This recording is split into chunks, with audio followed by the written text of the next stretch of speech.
In the ancient castle, thunder roared as corpses lay scattered and blood stained the ground red.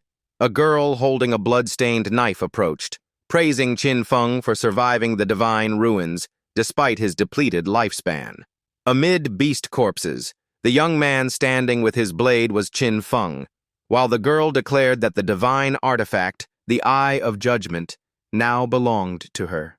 Wounded all over, Qin Feng painfully asked why he was betrayed at this moment.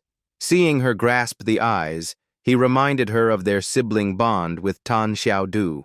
She gripped the divine relic tightly, coldly denying kinship, calling Qin Feng just a distant adopted child. A young man appeared beside Xiaodu to dissuade her. She cheerfully called him Song Fay, while he hinted Qin Feng still held some use. He raised the divine artifact arrogantly, thanking Qin Feng for helping them seize it, and revealed he had implanted soul-seizing into his body. Choking with grief, Qin Feng recalled years of nurturing and sacrifice for Xiaodu, only to face bitter betrayal. Xiaodu replied coldly, saying he was just a controlling tool and temporary protector, now worthless and discarded. As she finished, Song Fei lunged with his sword, pretending he would care for Xiaodu in Qin Feng's stead, while Qin Feng struggled to rise. He mustered his last strength to slash fiercely, roaring never to forgive the two traitors. But the strike was useless. His head was severed instantly under Song Fei's sword. Memories surged back. In 2025, the game Abandoned Divinity appeared, where life became currency, death drained lifespan, slaying beasts increased it. Players could trade lifespan for real power, enough to rip tanks apart, cut down planes, or even withstand nuclear bombs. The world plunged into chaos and disaster. He supported his sister through hardships and finally rose among the top 100 strongest humans. After countless trials, I finally obtained the ancient relic, the Eye of Judgment. At that time, I had enough strength to reach the pinnacle of humanity, but unexpectedly, all I received was the stab of betrayal from my only family. It turned out my whole life was exploited, every effort a mockery. If reborn, I would live only for myself. A young man lay deep in slumber. Suddenly, he jolted awake. Confused, he looked around, wondering if this was reality. Checking his phone, he was shocked. Though he had died, the date showed the year 2025. Gazing out the window, he could hardly believe it. He finally realized he had returned to the past, to the very day the fateful game began. At that moment, Tan Xiaodu stormed angrily into the room. She angrily questioned why he didn't answer the phone, shouting furiously. Screaming and smashing things, she blamed him for stopping her from cheering Song Fei. Qin Feng stayed silent, recalling their big quarrel that year. Before the game appeared, Song Fei was an underground singer known for schemes, deceiving many female fans for love and money. Qin Feng tried to stop Xiaodu from approaching him but was misunderstood as restricting her life. In rage, she still cursed, saying he cut her allowance and blocked her idol support. Seeing his silence, Xiaodu pointed and screamed, blaming Song Fei's ranking drop on his refusal to give money, even threatening him. Before she finished, Qin Feng slapped his sister hard across the face. She fell to the ground, stunned, not understanding what just happened. With a handprint imprinted and blood flowing, she trembled in fear, accusing him. Qin Feng replied coldly, warning that if she caused trouble again, the consequences would be more than a slap. He said this was the money their parents left, which he never touched despite hardships. Today he gave it all to her, then picked up a glass of water and walked out. For the sake of their parents, he would overlook this time, but from now on, he would no longer see her as his sister. After saying so, Qin Feng closed the door, while outside, Xiaodu held her face and cried. In the room, he recalled his past life. To protect Xiaodu, he had missed many opportunities, from precious ruins to dangerous trials. Staring at 2 pills in his hand, he pondered. He wondered if without such burdens he could have reached higher realms, then swallowed the medicine and vowed to use all accumulated knowledge. With superior memory of the game, he resolved to let Xiaodu face her own fate, while Song Fay would definitely be dealt with by his own hand. A moment later, Qin Feng officially entered the game world. Looking around, he realized this was the class selection hall. Familiar feelings surged back, remembering his first panic-wasting hours choosing. This time he had to be decisive, his gaze fixed on the warrior class. In his past life, he became a warrior to protect Xiao Du. Though not weak, it lacked speed. Now, free from burden, he needed a more agile class to climb faster. With firm resolve, he reached out to choose a new path for this life. The system displayed a message, Assassin class selected, while the Eye of Judgment reacted. A giant pupil appeared with a notice that binding was complete. The divine relic activated judgment power, granting its wielder top-tier class and innate talent upon entering the game. Qin Feng was overjoyed. He realized the Eye of Judgment had returned with him upon rebirth. Since it had recognized its master, even if taken, it was useless. That was likely why he revived, as dense shadows merged into his body. A system voice rang out, congratulating him on activating a new function. The job transfer was complete, and he officially gained a new class. Qin Feng's figure was engulfed in dark shadows, darkness wrapping around his body. Bands of gloom glowed golden, his hair turning silver-white. He raised his hand to feel the strange power. This was the highest-tier hidden assassin class, far superior to his former warrior. Just upon obtaining it, he was already terrifyingly strong. Normally, the chance of gaining a hidden class was nearly zero, yet the power of judgment turned probability into certainty, leaving him shocked at the true nature of this ability.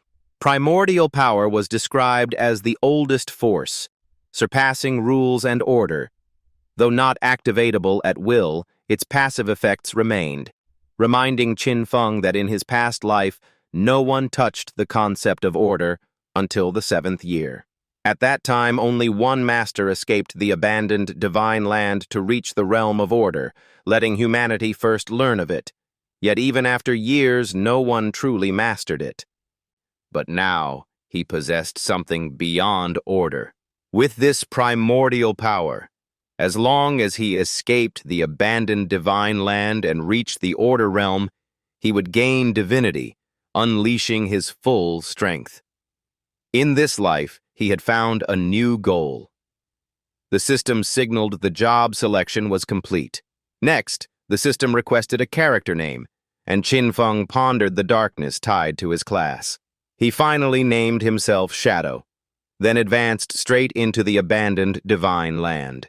The outer world was a wasteland filled with bloodthirsty monsters eager to kill and steal lifespan. To survive, one had to leave town and slay them. He now arrived at the safe zone, Shell. The system explained further. Death would take half of one's lifespan, both tradable and untradable. Within the town, there were no monsters and players could not attack each other, making it a safe haven. Meanwhile, some players chatted. One panicked man asked where he was, dragged into the game right after a night shift, even feeling real pain. Others doubted reality, but soon realized they were trapped in a deadly game. Qin Feng silently listened, thinking people from all over would soon become experts and reshape the world. To get ahead of all, he had to act faster. There was no time to hesitate. Players around curiously eyed Qin Feng, speculating about his class. Some guessed assassin, but wondered why they chose the same, yet lacked his strange effects. Ignoring the noise, Qin Feng pulled up a scarf and quietly walked away. In another corner, many people screamed in pain. They had just been killed by monsters, and discovered death revived them in town, worrying over how terrifying the creatures outside were. A single monster bite drained half their health. 5 people together couldn't kill one giant worm, and some even lost half their lifespan, throwing the whole team into panic. A young man bent down to ask a girl named Lizzie for advice, just as Qin Feng passed by silently observing. He noticed she was an archer using a longbow, a sign of a hidden class. Upon seeing him, the girl cheerfully greeted him. She suggested forming a party since the outside was too dangerous, but Chin Feng only gave a cold smile, firmly refused, and walked away, leaving them stunned. The group mocked and sneered, saying he was posturing and would surely die alone, though some argued he might be a special assassin with a chance to survive. The girl curiously checked his info panel.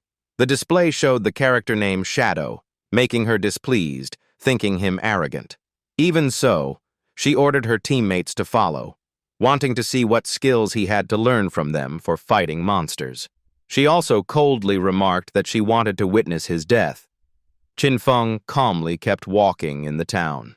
The group quietly trailed after him.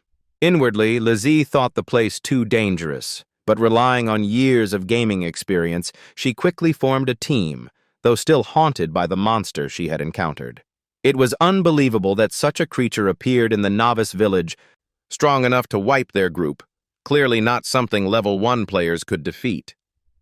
Her teammates discussed as they walked. They remarked Chin Feng's starting gear was different. While they only had daggers, he carried a short blade, moved faster than normal assassins, and wore unique attire. Lizzie watched him more intently. The player named Shadow ahead was indeed strange. Sticking close might yield useful info. Just then, Chin Feng turned his head back. Lizzie panicked, thinking she was discovered, her heart racing. At once, Chin Feng's body was swallowed by black mist and vanished without a trace. The trailing group froze, quickly scattering to search everywhere. The girl puzzled over where he went, wondering if it was an invisibility ability, questioning what kind of class it was, then let it go. The group discussed returning to town to find ways to level up, speculating about hidden rewards or special NPCs, then left, while Chin Feng remained silently gone.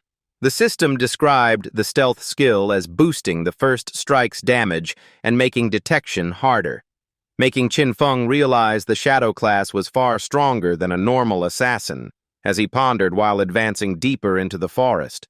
He reflected that the town was only for safety, not growth, where the weak were merely prey for monsters, then reappeared as his stealth ended. A notice showed invisibility had worn off, but thanks to cooldown he could reuse it after a few seconds, along with his character stats. The data showed the Shadow class had evenly boosted base attributes, superior to others, with agility especially high, plus 5 free attribute points. He affirmed most players would misallocate stats, then immediately put all 5 points into agility for optimization. With agility raised, he confirmed it was the key factor. He noted strength or spirit were useless early on, since monsters were too strong. Only superior speed ensured survival, just as a noise caught his attention. A monster ahead made a disturbance. The system identified it as a level 1 common grip. Chin Feng saw it was just a small monster, gnawing. He guessed it was the one that had slain the group of 4, then calmly faced it as it charged. Observing its wounds, he saw its blood had been greatly reduced. So he dodged its strike while calculating. He deduced the monster could absorb players' lifespan to evolve, then quickly retreated to gain distance. From his side, he drew his short blade, preparing to fight. Suddenly, his body was covered in dark mist as he activated a skill. He entered stealth, vanishing from sight, leaving the monster confused. Moments later, he reappeared above it, delivering a lethal downward stab. The strike pierced through, instantly killing the monster. The system reported he dealt 174 damage, killed a level 1 monster, and gained experience. With backstab and other effects, the attack far exceeded expectations. He recalled his past life's experience. As a warrior, 1 critical hit only dealt 40 damage, requiring a long struggle to kill monsters, often taking injuries. Memories of sharing lifespan with Tan Xiaodu resurfaced, fueling his resolve. The monster's corpse dissolved into energy, and the system awarded him 3 tradable days of lifespan and 54 years, 155 days of untradable lifespan, surprising him. He calculated the 5 players had lost over 100 years of life, but the monster kept only half. The locked type was currently useless. Suddenly, The system issued another notice. A power called Judgment Authority activated, granting the talent infinite evolution, allowing him to gain evolution points from solo monster kills and 5 free points daily. If he slew a boss monster, he would receive the full evolution points, currently holding 5 points. He was astonished and exclaimed over the new ability. He was shocked to realize that skills could evolve, something unheard of in his past life, and decided to upgrade Hidden Shadow and Backstab, with the system requiring 4 evolution points. Successful upgrade. Hidden Shadow gained longer invisibility, reduced cooldown, and extra damage upon revealing. Backstab reached a new level, boosting rear damage, making him thrilled. Combined with Stealth Mastery, his invisibility lasted 32 seconds, nearly infinite, allowing instant kills. Just then, a sudden voice came from behind. Another group saw him kill monsters, admired him, and thought the game was too easy.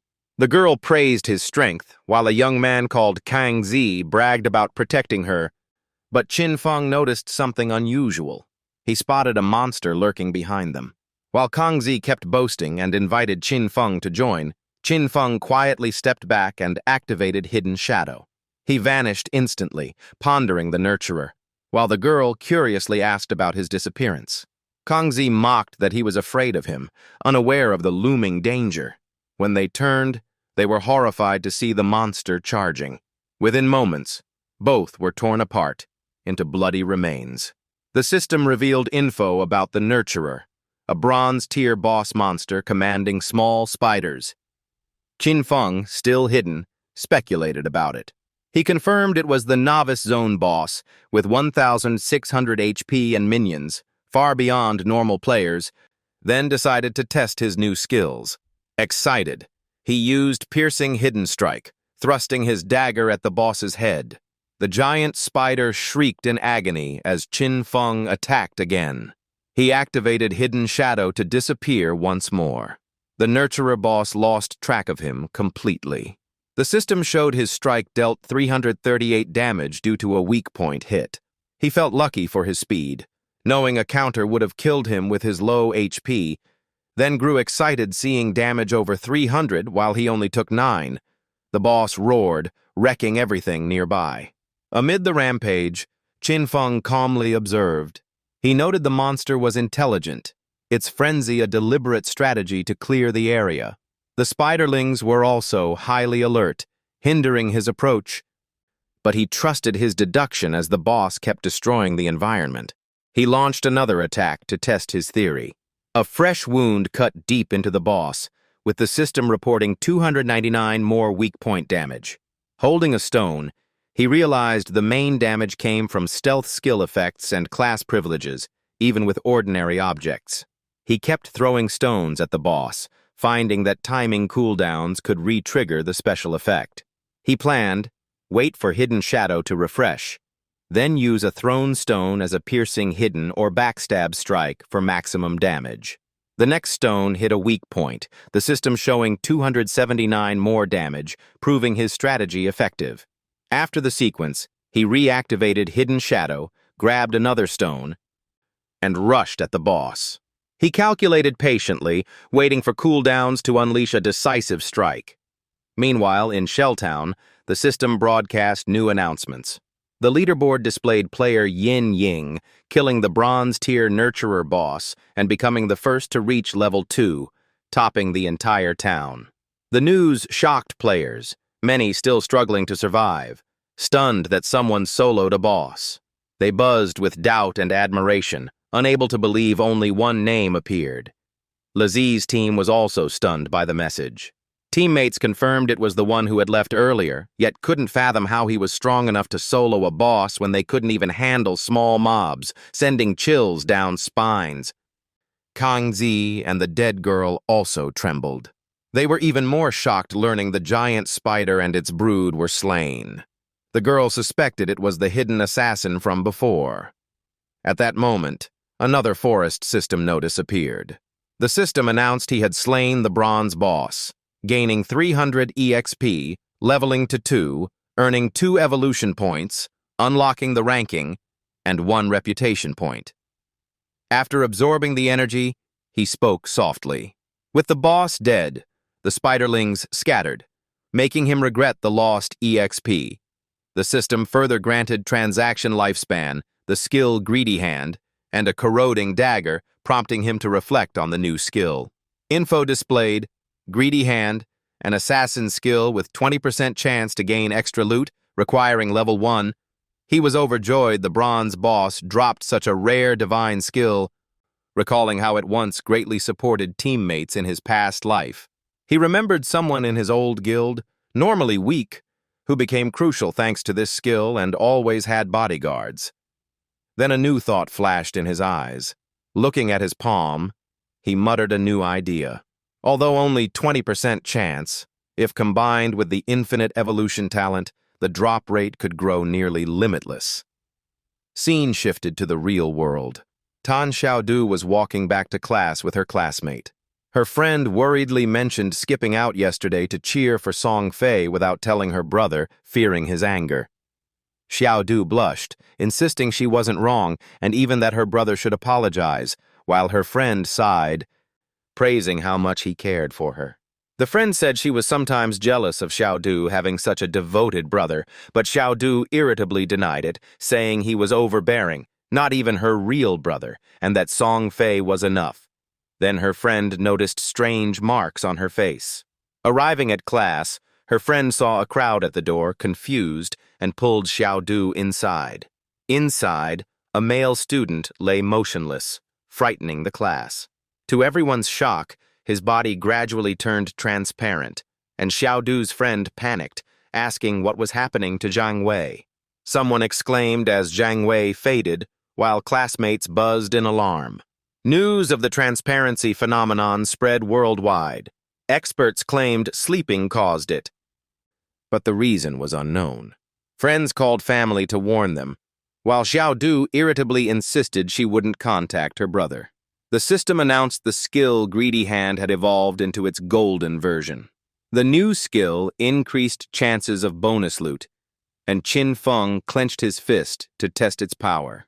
The system reported he gained extra evolution points and tradable lifespan days, delighting Qin Feng. He calculated he needed more points to further enhance the skill, aiming for guaranteed loot drops. Believing the world now focused on the game, he resolved to train faster, equipped new gear, and silently entered the forest. Qin Feng predicted when game skills applied in reality, society would collapse. To obtain them, he needed levels and tradable lifespan, so he sought strong bosses. Hearing chaotic shouts in the distance, he climbed higher and spotted a group fighting monsters. The system revealed the monster Swift Runner, a bronze tier, making Qin Feng chuckle. Watching closely, he recognized a familiar face among them. It was Wang Mang, once famous for forming a full hidden class team, now leading the fight. Wang Mang's holy shield blocked a ferocious strike from the monster. Qin Feng realized Wang Mang's hidden class was Holy Shield Warrior, far superior to normal warriors with invincible skills. Meanwhile, a female mage ally raised her staff. Magical energy gathered and then burst out, launching a powerful strike at the monster. The magic attack dealt 70 damage, which Qin Feng analyzed silently. He assessed that the prophet mage's power far exceeded normal mages, especially with fireball. Then the archer took aim. Next, a hidden priest joined the fight. Qin Feng noted the archer's unique multi-shot and the divine priest's superior group healing as the team kept pouring damage. The monster grew enraged, shattering defenses and wounding Wang Mang. Panicked cries rose, the archer worrying over the worsening situation. The enemy's speed made ranged attacks ineffective. Wang Mang ordered the priest to heal him while others kept chipping away. Qin Feng thought Wang Mang was too careless, as prolonged fights in the wild would attract more monsters. As predicted, more enemies appeared behind them, corrupted ones. The level 2 mud-covered monsters excelled at ranged attacks. A swordsman charged forward, warning the leader. His slash severed a monster's arm, buying a brief reprieve. Qin Feng was astonished to see this was a rare hidden class he had never encountered. Although the strike dealt 33 damage, the monster's defense was too high, worrying the swordsman. Then it spewed slime from its mouth. Some were hit and screamed in panic. His sword got stuck in the muck, and he was slowed by the ground shackle's skill, while the monster lunged at the female mage. She cried for help as danger closed in, and Qin Feng stirred from afar. A flash streaked, severing the monster's head. The whole team froze in disbelief at the sight. They whispered, shocked someone else had instantly slain the corrupted one. Even with low-level monsters, they needed several seconds to kill, yet this stranger did it instantly.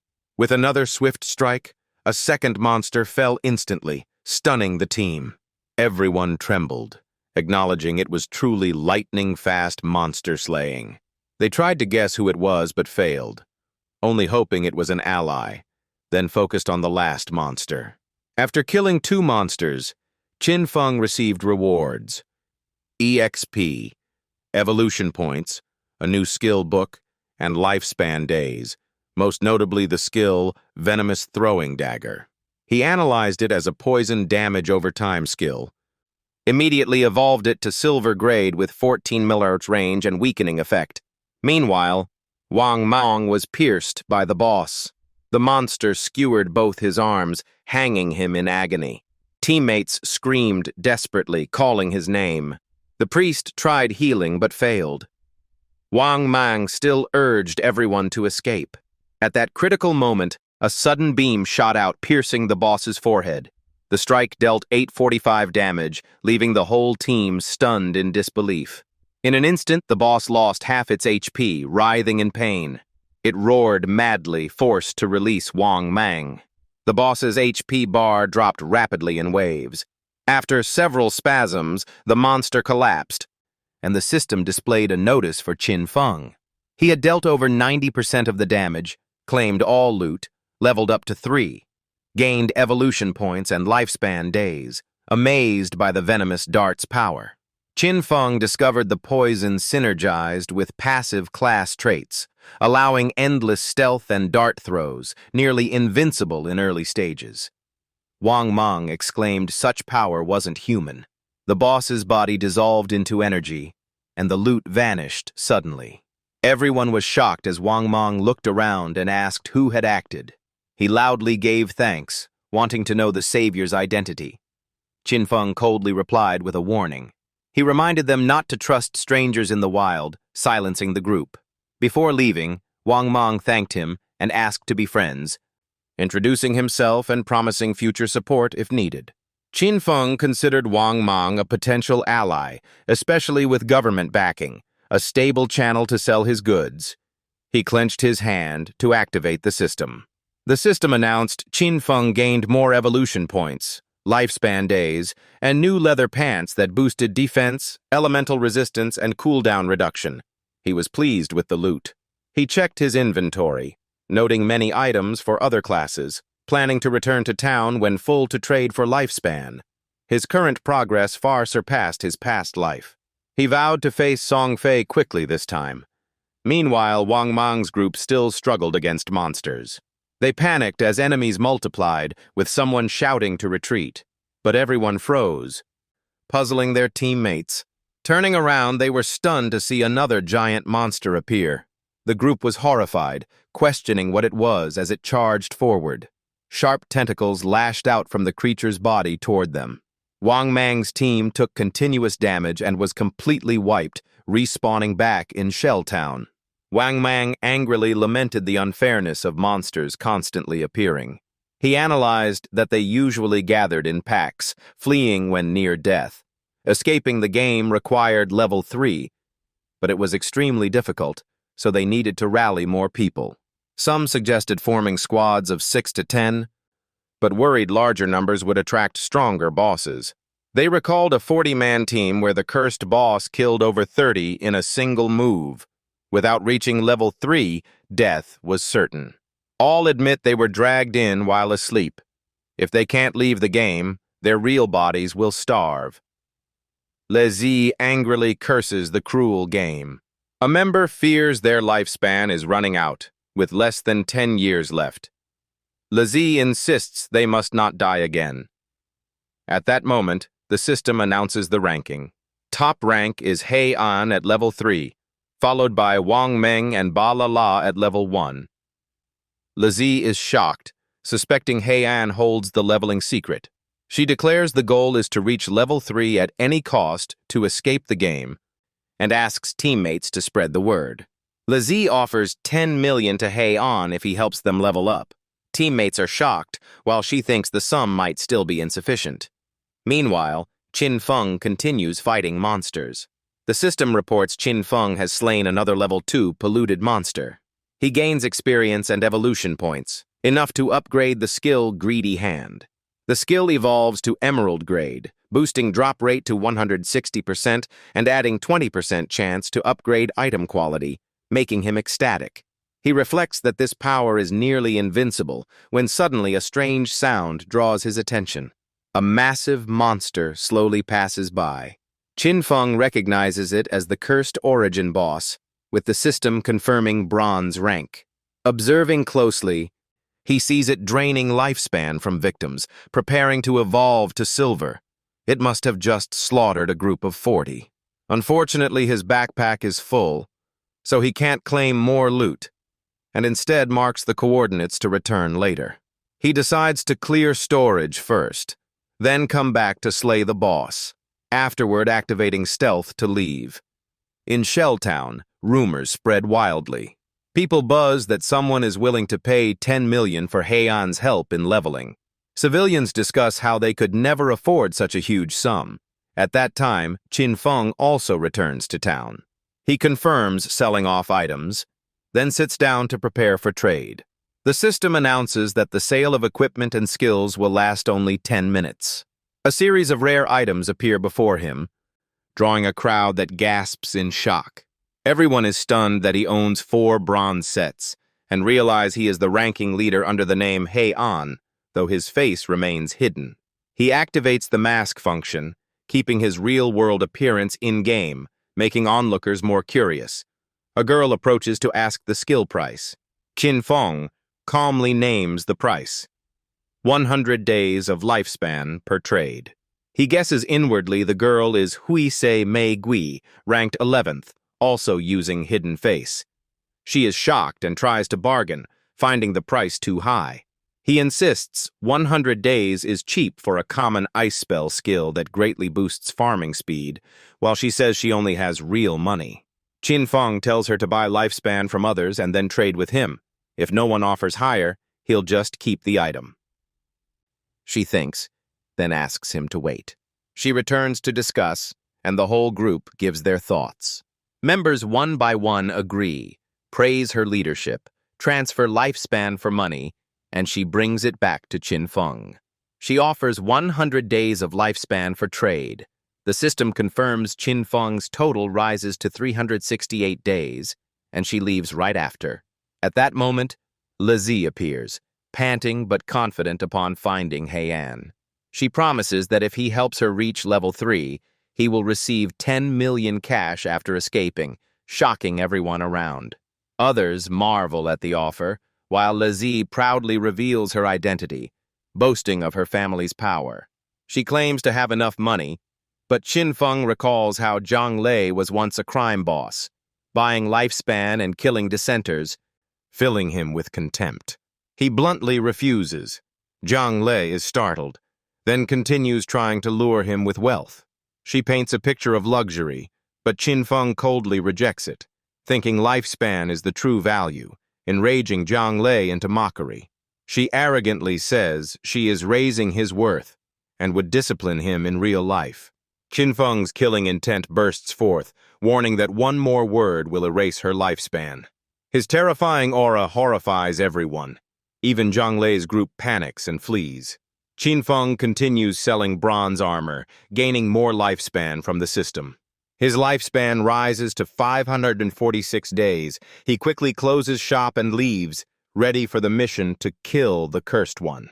Qin Feng activates stealth, while this game gradually shatters real-world order, making old values collapse. Only personal strength now decides everything. The crowd is shaken as he vanishes, while Zhang Lei's group stops, gasping after running far. Lizzie rages at being rejected and threatened with death, her heart full of hatred.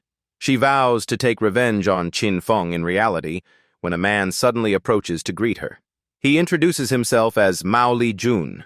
He says he can be called Lao Mao, currently level 2, knows the leveling secret, and asks if the 10 million offer still stands, making Lizzie suspicious. Mao Li Jun explains he reveals it only because she is special and gives her an upgrade tip. The secret is to put all 5 starting attribute points into speed to outrun monsters, leaving Lizzie shocked at her mistake. She reflects that she invested in strength instead, feeling frustrated but also realizing the game has depth. She asks him to guide her in leveling, secretly glad to meet someone knowledgeable.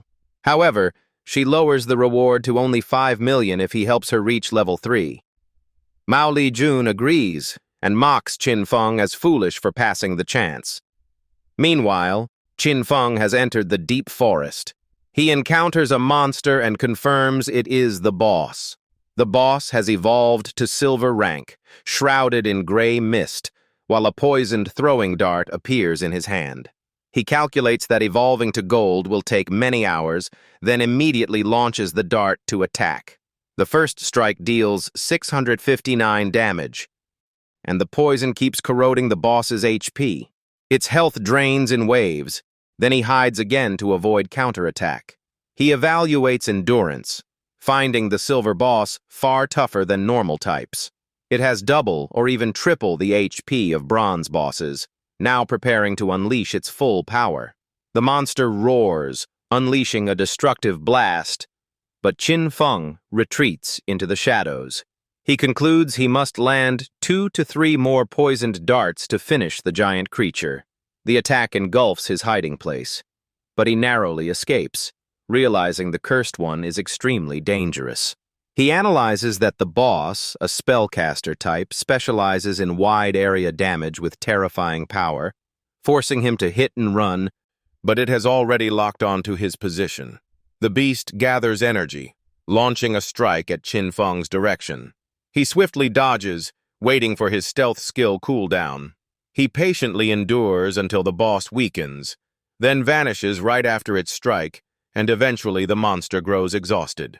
Seeing its body tremble, he immediately counters with a critical blow.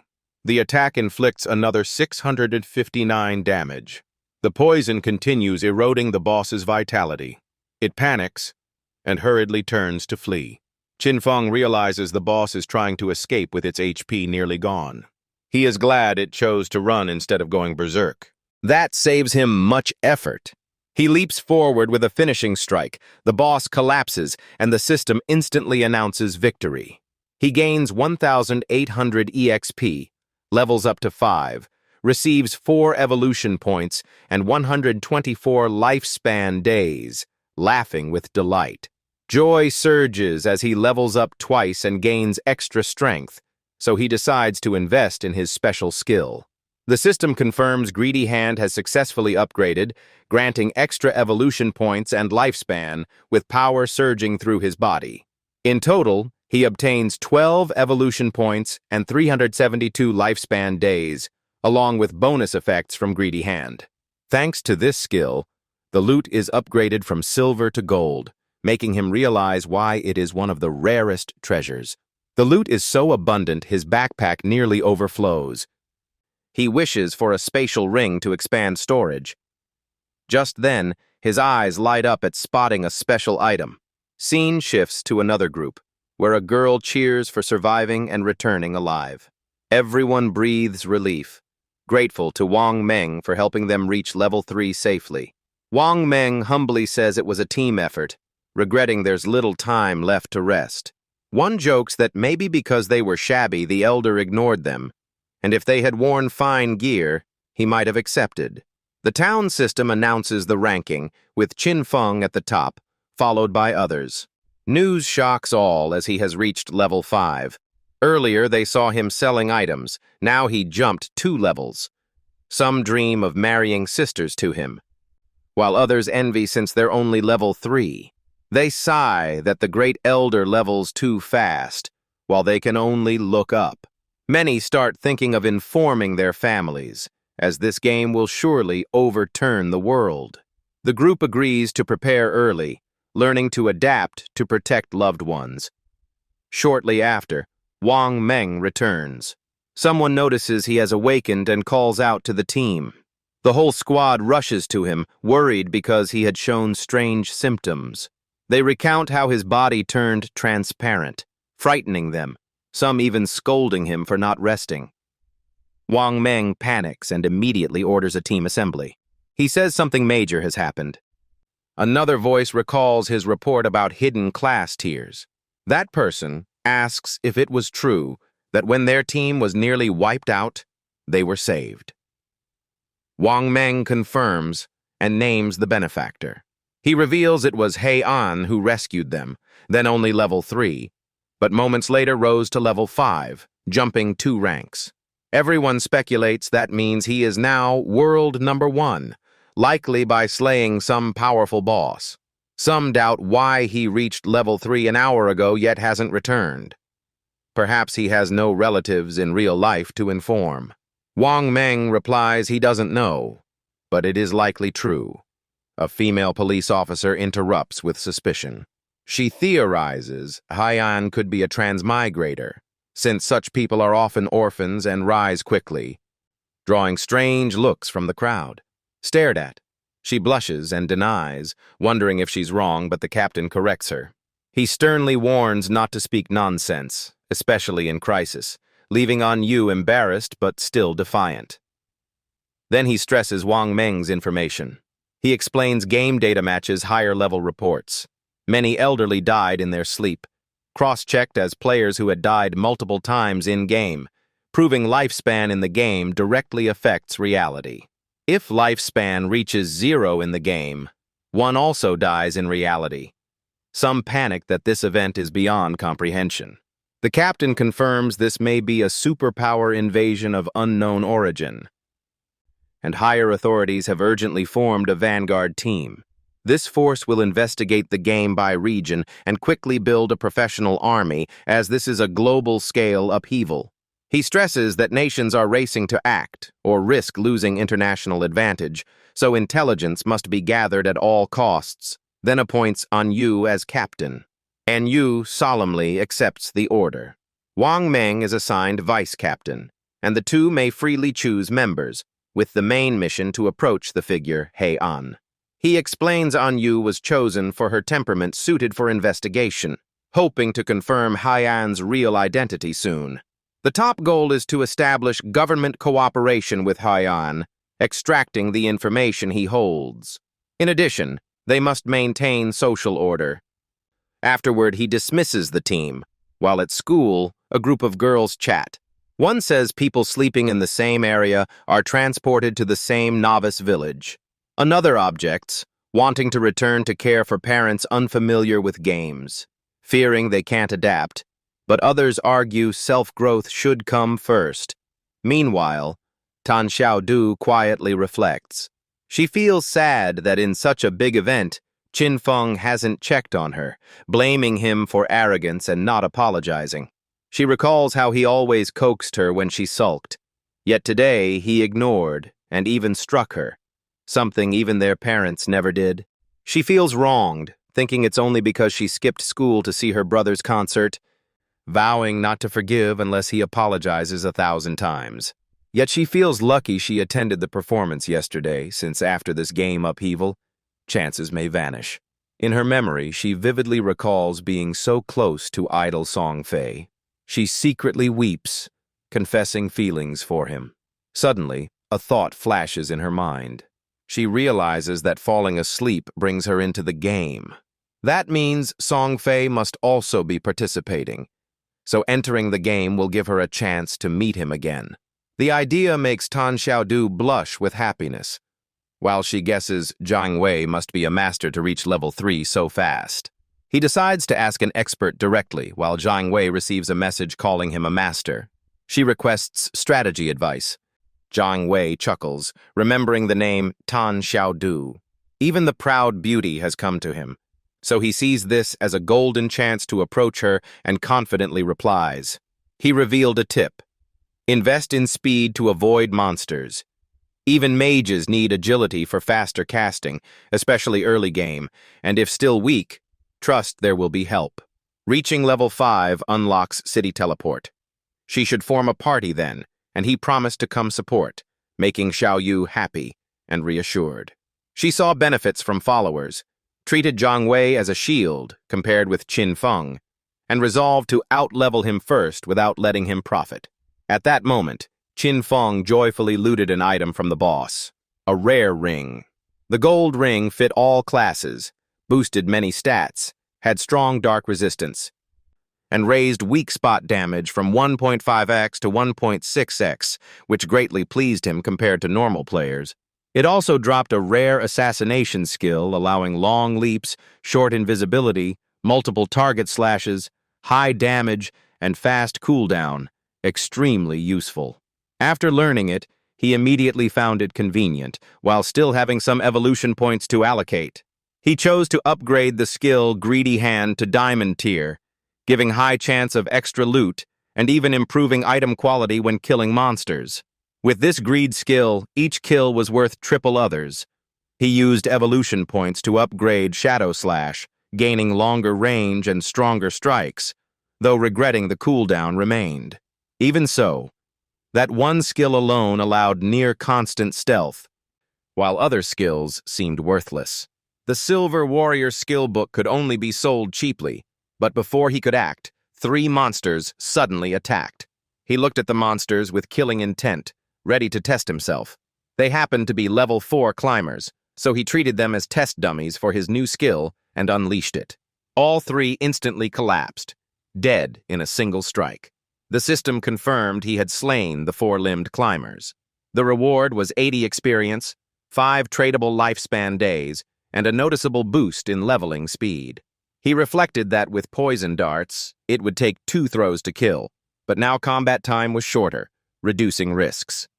His stored lifespan reached 618 days. To bring skill equipment into reality required 900 days. He calculated selling backpack items would meet the requirement, and reaching level 10 would allow real-world extraction. Thinking so, he continued walking in the rain. At that moment came a message. Congratulations to the eldest miss for reaching level 3, reminding her to keep her promise. She reassured him, gave her phone number, proposed to buy all his tradable lifespan at a very high price, and affirmed the dark secret was real. Someone mocked him, calling him stupid for underestimating such a powerful figure as the eldest miss, while sinisterly promising to meet again in reality. He sneered, believing lifespan could always be regained, while turning the game into money was true wisdom. In Shelltown, Qin Feng placed his hand to activate the teleportation array. Seeing the radiant portal open, he softly spoke. Thanks to his action, the Shelltown teleport gate lit up, and the system sent congratulations. He gained reputation and 1 free teleport per day, but further use cost lifespan. Since no other towns had gates opened, teleporting was useless. He recalled that in his past life, Song Fay once activated the Firefly Gate, so he set a warning in case it repeated. Still, this was not crucial. His main goal was reaching level 10 to enter the Divine Continent where the real journey began. Then he set up a stall selling equipment and skills, planning to keep it open only briefly. Players swarmed in, amazed by the appearance of the Dark Elder, eagerly preparing lifespan to trade. Some hoped for a mage skill book, but only the Silver Warrior book Battle Roar appeared, which still caused fierce competition. The book sold quickly, the trade earning him 300 lifespan days. Many felt spending 300 days for this skill was a bargain, since grinding 2 days would repay it, and they all scrambled for more. People fought over boots and armor until everything he displayed was completely sold out. Checking the system, he calculated a total gain of 650 days, raising his stored lifespan to 2,174 days. Though much, it was still insufficient to fully materialize his power. Those who missed out lamented and begged for another sale. At that moment, a young woman produced a special ring, asking if he was interested. The system revealed it was a spatial ring with 12 extra slots, leaving Qin Feng surprised. This was a rare storage item, allowing separate inventory space. It didn't occupy backpack or main ring slots, with each person limited to 3. Its drop rate was extremely low, and having it this early was shocking. Each had once been worth 3,600 lifespan days, so he asked how she wanted to trade. She only smiled, saying no lifespan was needed. She wished to befriend him and asked for help hunting a boss, to which he agreed immediately. The system registered it. A notification appeared. Black Cloak, Dark Elder accepted the friend request. Afterward, he asked details about the target boss. She explained it was a golden boss far away on an old ship in the swamp, sparking his suspicions. He immediately guessed it could be the Golden Ghost ship, a rare boss. Such a boss had extremely low spawn rate, dropped valuable loot, and usually triggered fierce guild wars. If it appeared near a level 5 town, this was a rare chance to take it down easily. Not only lucky to receive a storage ring, he also discovered she belonged to Wang Meng's group and might be the legendary Carp. He wondered in surprise how she could have found such a rare golden boss. She explained she was waiting for teammates who were late, so she wandered and accidentally spotted the boss under a cliff, reminding Qin Feng of past life rumors.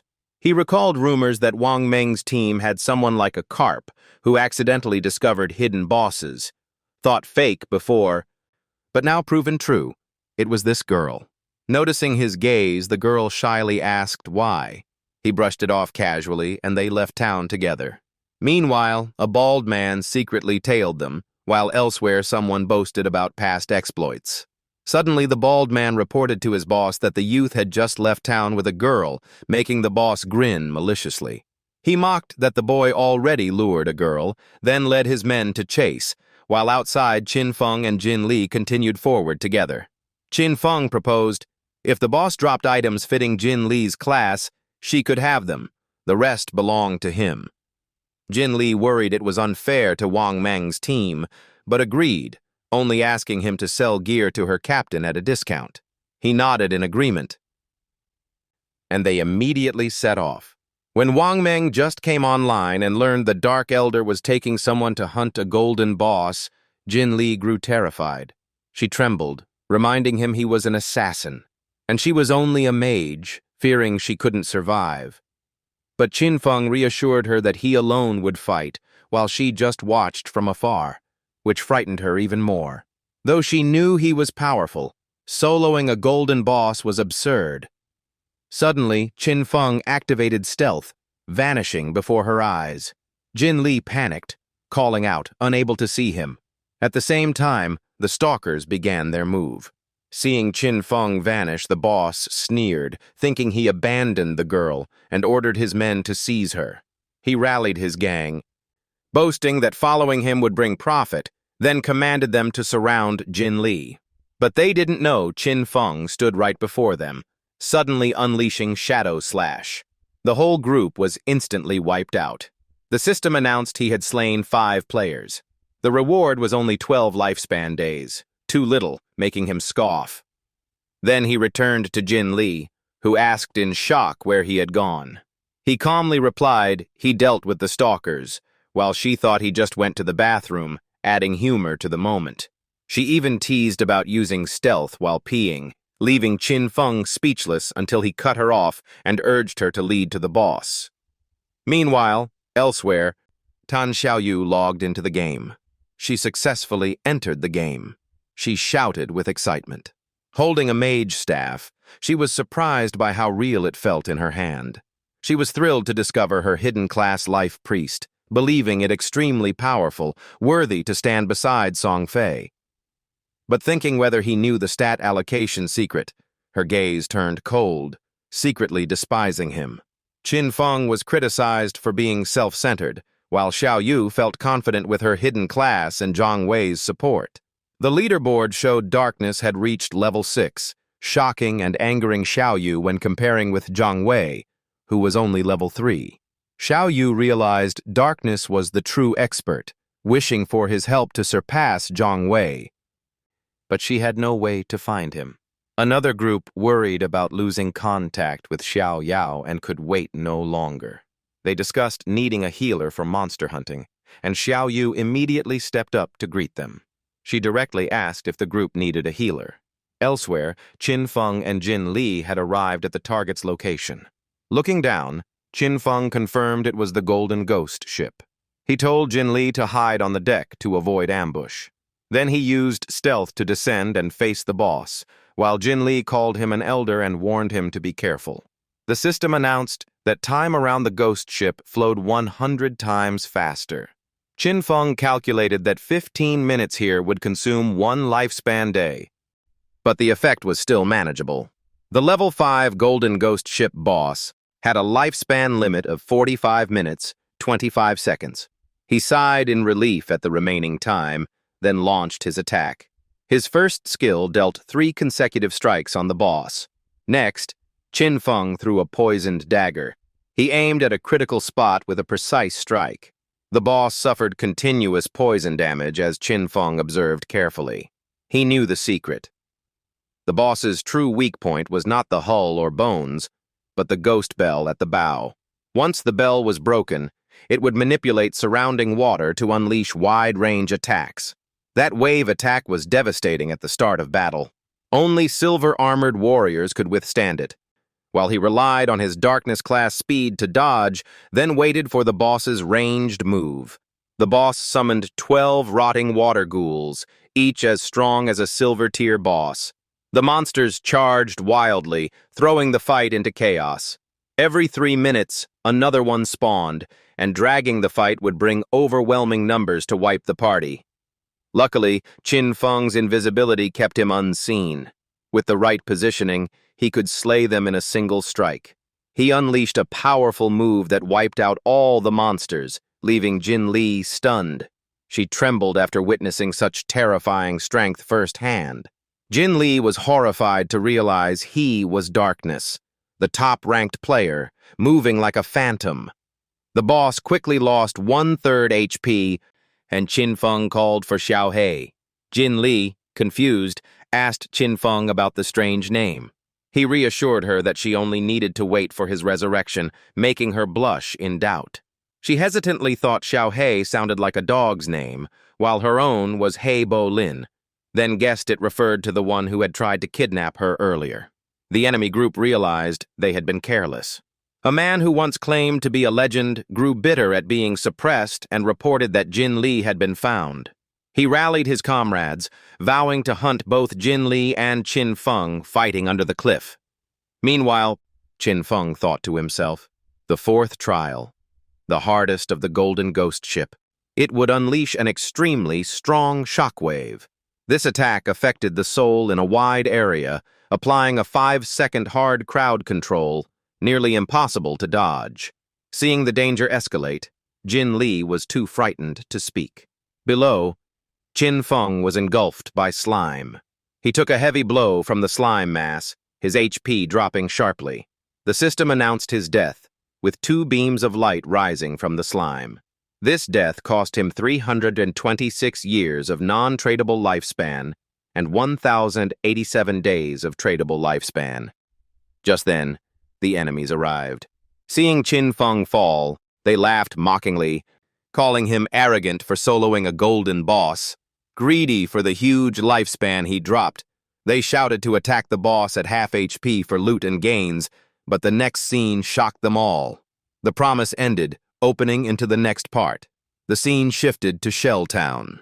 The ambushers who revived cursed angrily, unable to believe the boss was so strong, shocked that darkness alone had halved its HP while they died instantly to water columns and ads.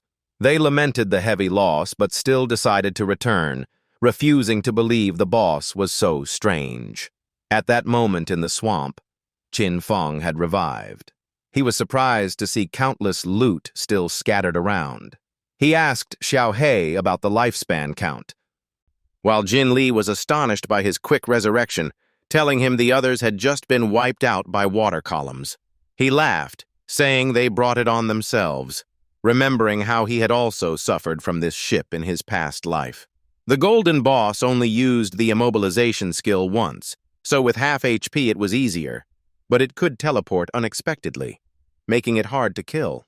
Thinking so, he drew out a poison dagger, ready to strike. He aimed straight at the ghost bell on the bow and hurled it. The boss roared instantly, murderous aura covering the area. Qin Feng reacted quickly, using stealth to evade. He was confident since he had mastered all of the boss's movement patterns. Right after, he struck the target with a slash. On the shore, the thugs respawned, saw him fighting the boss, and shouted to their leader, planning to kill him for the loot. Jin Li grew angry at their attempt to steal credit, vowing not to let their plan succeed when the boss was about to fall to Qin Feng. She gathered energy into her staff, releasing violent bursts of lightning. She shouted the incantation, thunder crashing down on the thugs who couldn't dodge. They were scorched by the lightning, and the survivors panicked, spotting a mage as the culprit. Enraged, they cursed and prepared to kill the girl, making Jin Li tremble and scream. She fled in panic, crying for help, while the thugs chased her madly. Not far away, another group was also observing the scene. In that group, one person stared coldly at Jin Li and her pursuers. Qin Feng, still hidden, fought patiently while waiting for his chance. Seeing the boss's HP nearly gone, he sighed, admitting that even at level 5 the boss's power was terrifying, and soloing it was still exhausting and lengthy. He noticed the groups lurking around the swamp, clearly planning to wait until he killed the boss before striking. Finally, the boss weakened by poison. Its HP dropped to 0. The system announced he had slain a golden boss, gaining huge EXP, leveling to 8, along with evolution points and tradable lifespan. He stayed hidden, watching the boss's corpse fade, sneering at the failed ambush plans of others. The system broadcasted, Darkness was the first to slay a golden boss at Woso Town, gaining extra fame. Players worldwide were shocked, amazed by Darkness's supernatural power, debating which nation he came from. Everyone compared the massive power gap. Xiao Yu read the news, becoming even more determined to seek Darkness's help to advance and meet Song Fay. When the boss died, several loot bags dropped. The greedy observers thought Qin Feng had fled in fear, discussing using special skills to track him and seize all the loot. One of them drew a bow, preparing his ultimate move. He fired an arrow that turned into a spirit eagle, the skill being Ghost Soul Horned Eagle. The energy bird soared high into the sky. Then it shattered into countless feathers falling onto the lake. Qin Feng admired the rarity of the skill, recognizing it as a counter to stealth, but remained confident since his dark profession granted superior invisibility beyond their detection. A Guang returned reporting no target found, assuming Qin Feng had fled from the numbers, and the boss coldly scoffed that at least he knew his place. They gathered at the loot site, reminding each other to guard it for 5 minutes until it became theirs. While they rejoiced, streams of dark energy appeared with cold slashes cutting their throats. Qin Feng stepped out from the shadows, eyes icy. He calmly looked at the pile of loot, murmuring that it was finally quiet, wondering where Xiao He went, then decided to use his evolution points to upgrade skills before collecting items.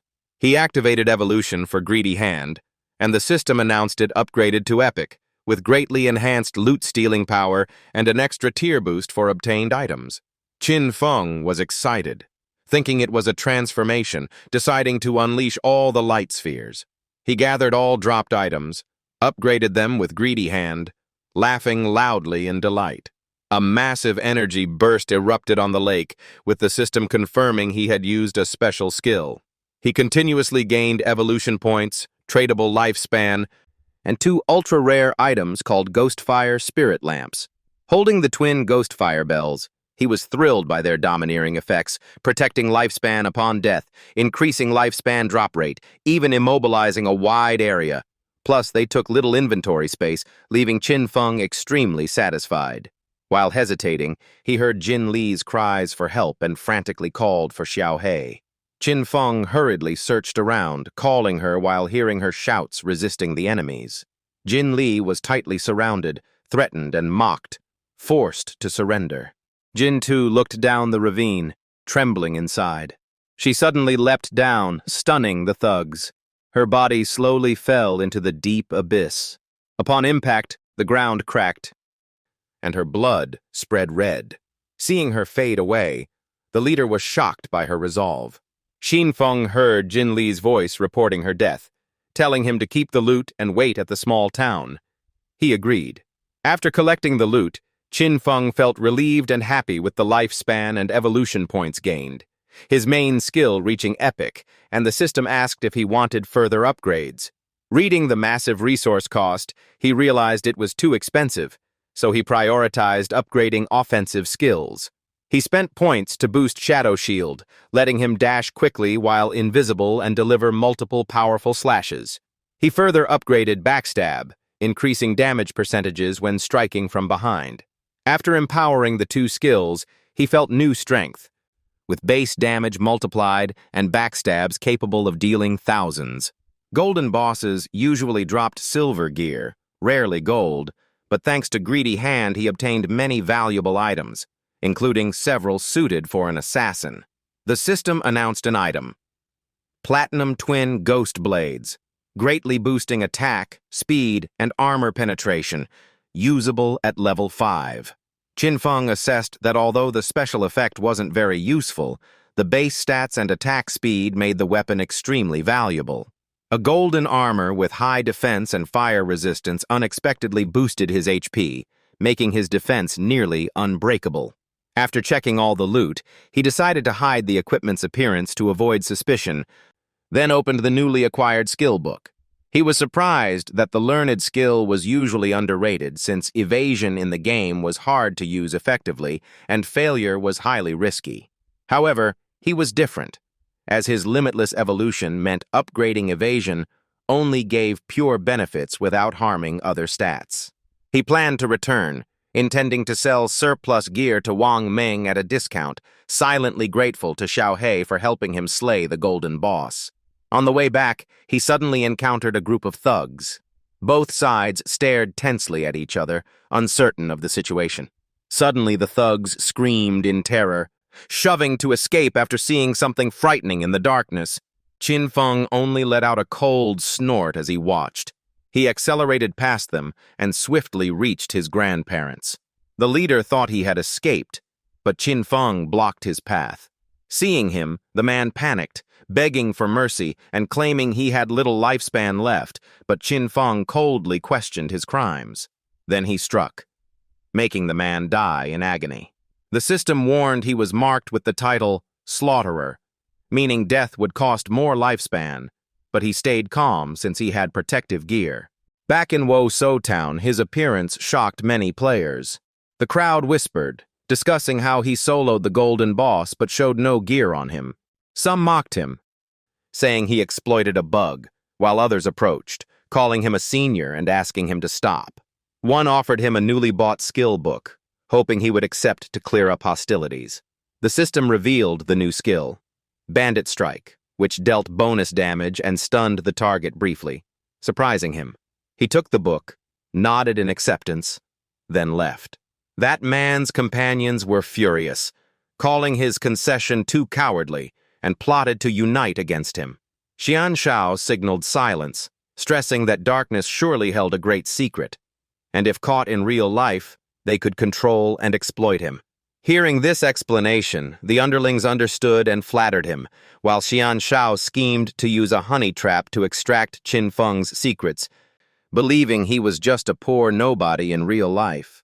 At this time, Qin Feng met Jin Li, gave her gear and told her to trade, making her happy, but also revealing she wasn't Xiao He, but Dai Li Zi. Receiving the equipment and skill, Jin Li was thrilled as her power and recovery improved greatly, constantly thanking Qin Feng. He replied calmly, then reminded her to hand over the promised spatial ring, which she quickly gave him. She then mentioned a strange cave resembling ruins, unintentionally offering him valuable information. Hearing this, Qin Feng was secretly amazed, feeling lucky he had shared loot with her. Otherwise, he wouldn't have learned this crucial news. With the new ring, his inventory reached 27 slots, and he planned to sell extra gear, then head to the ruins with her. But she said team leader Wang Meng would return in an hour. She pointed to the map location, explained how to find the entrance, and admitted she fled out of fear of the monster's sounds, leaving her embarrassed. He nodded, deciding to head straight to the ruins, then vanished with his skill, leaving Jin Li dazed as he departed. At that moment, Qin Feng was moving at maximum speed. On the way, he reconsidered his plan to grind to level 10, realizing with ruins available it was unnecessary, as this was a rare opportunity. Whatever type of ruins he encountered, for him, the monsters inside were merely sources of lifespan and evolution points. At the ruins gate, Qin Feng began to enter. As he descended, he reflected on 3 common ruin types in the town: tombs filled with tough monsters and a golden boss at the end. Cursed ruins contained twisted former humans turned monsters, while temples held cultists of evil gods with complex terrain. The latter 2, if cleared, could grant rare rewards like special items or skill books. Seeing the stone walls, he recognized this place as a temple. Murals on the wall depicted scenes of ancient gods being judged. Suddenly a scream echoed deeper inside, and Qin Feng immediately linked it to the eye of judgment he possessed, sensing a connection. The scene shifted to another forest. There, Wang Meng was struggling hard against an enemy. A monster relentlessly pressed its attacks. Wang Meng was struck away, coughing up blood violently. His teammates panicked, urging Tan Xiaoyu to heal quickly, but she only screamed in fear. Her whole body shook, stammering that she didn't know what to do. The monster charged again, and a teammate with a sword shouted at her to use her skill immediately. But in panic, she dropped to her knees, sobbing without acting. As a result, the whole team was quickly wiped out by the monster. Soon after, they respawned at Woso Town, all gloomy and disheartened. Seeing the group return, Jin Li cheerfully greeted them, mentioning that the Senior Darkness hadn't yet come back to sell gear. One member angrily pointed at Tan Xiaoyu, scolding her harshly for being useless, unable to dodge or use skills. Jin Li quickly intervened, defending that she was a newbie playing for the first time, and dying once was normal, but the man grew angrier and wanted to keep scolding. The swordsman raised 3 fingers, accusing her of dying 3 times in under an hour, which surprised Jin Li. She immediately changed the subject, showing off a necklace that boosted her power, suggesting she join the team to prevent further deaths. Wang Meng nodded in agreement, praising the idea as reasonable, believing her presence would make the journey easier and even possibly let them meet darkness again upon return. Xiao Yu outwardly admitted fault, but inwardly scorned them, blaming that only by clinging to power did she receive protection. Qin Feng returned, walking while surveying the desolate ruins. A strange sound caught his attention. He discovered kneeling corpses, fanatical believers of the ancient god, ranked silver. Seeing this, he only showed cold disdain. He unleashed Shadow Shield Slash, striking them fiercely. Noticing their HP barely dropped, he was shocked that even with a sneak attack he only halved it, realizing silver bosses were tougher than the golden ghost ship. Suddenly he saw them kneeling toward him despite his stealth. He guessed it was due to the divine item Eye of Judgment's aura, which made them hesitate. He spoke, ordering them to lead the way, but they only growled in response. Observing carefully, he judged they were corrupted, mindless beasts driven only by killing. Suddenly their eyes flared with rage. They all charged in a violent assault. New players entering the ruins were attacked by them, and someone shouted a warning. Qin Feng stayed hidden, listening to their fear of facing 2 silver bosses at once, then chose to retreat. But all of them were quickly slaughtered. Looking at the loot, he remembered. This was the group of girls who bought an ice mace, seemingly called Grey Rose, who had found this place but lacked strength to go deeper.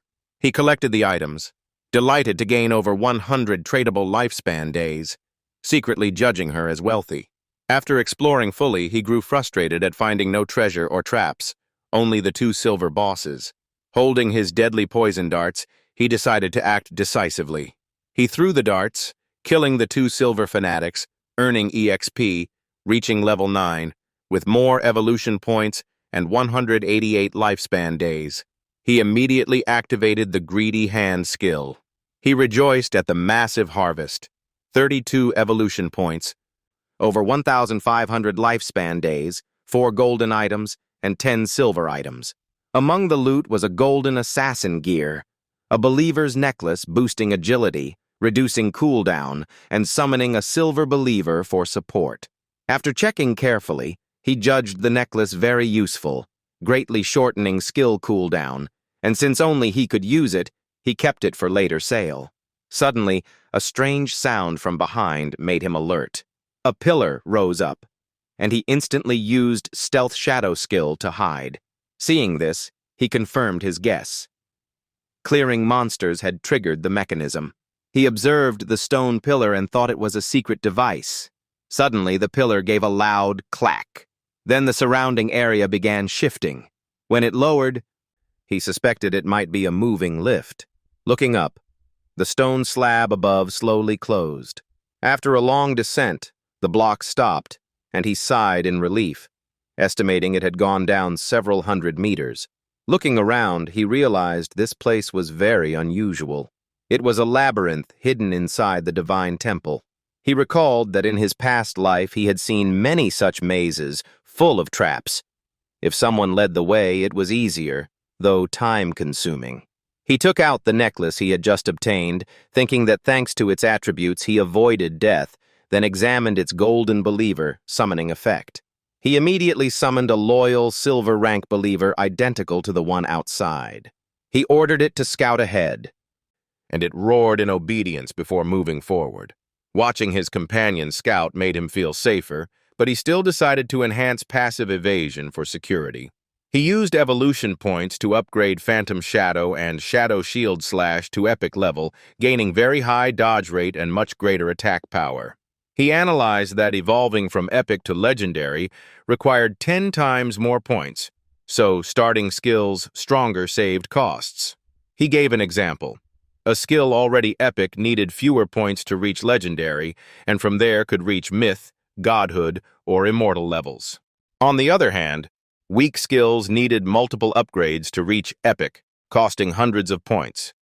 But his advantage was being able to raise all his skills to epic baseline first.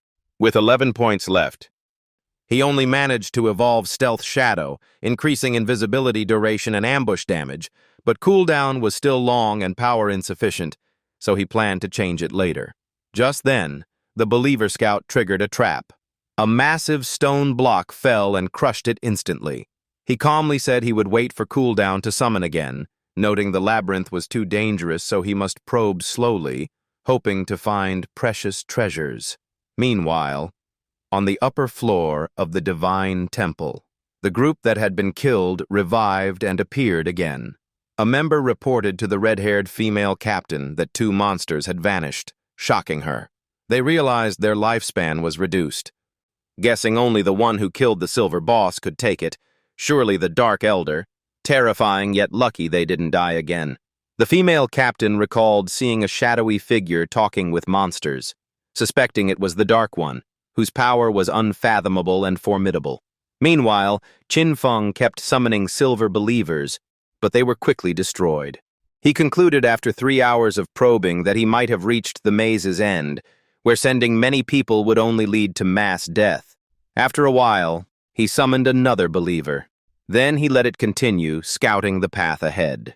When they reached a large door, he ordered it to open, but despite trying, it didn't move. The door remained completely still. He wondered why it couldn't be opened. He stepped forward and placed his hand on the door himself. Suddenly, the door opened by itself, leaving him more confused. A cold air current flowed out from inside. He felt a chill down his spine, sweating nervously. Before him appeared a girl and a treasure chest. He saw the chest was locked, covered in thorns with an NPC standing beside it. The system showed only question marks for the girl's information. He was shocked to meet for the first time a mysterious NPC with no data. The NPC emitted strange, incomprehensible sounds. Then suddenly she knelt and gradually vanished. He stood, stunned, puzzled about what just happened. The thorns on the chest also disappeared. He guessed that female NPC must be connected to the Eye of Judgment.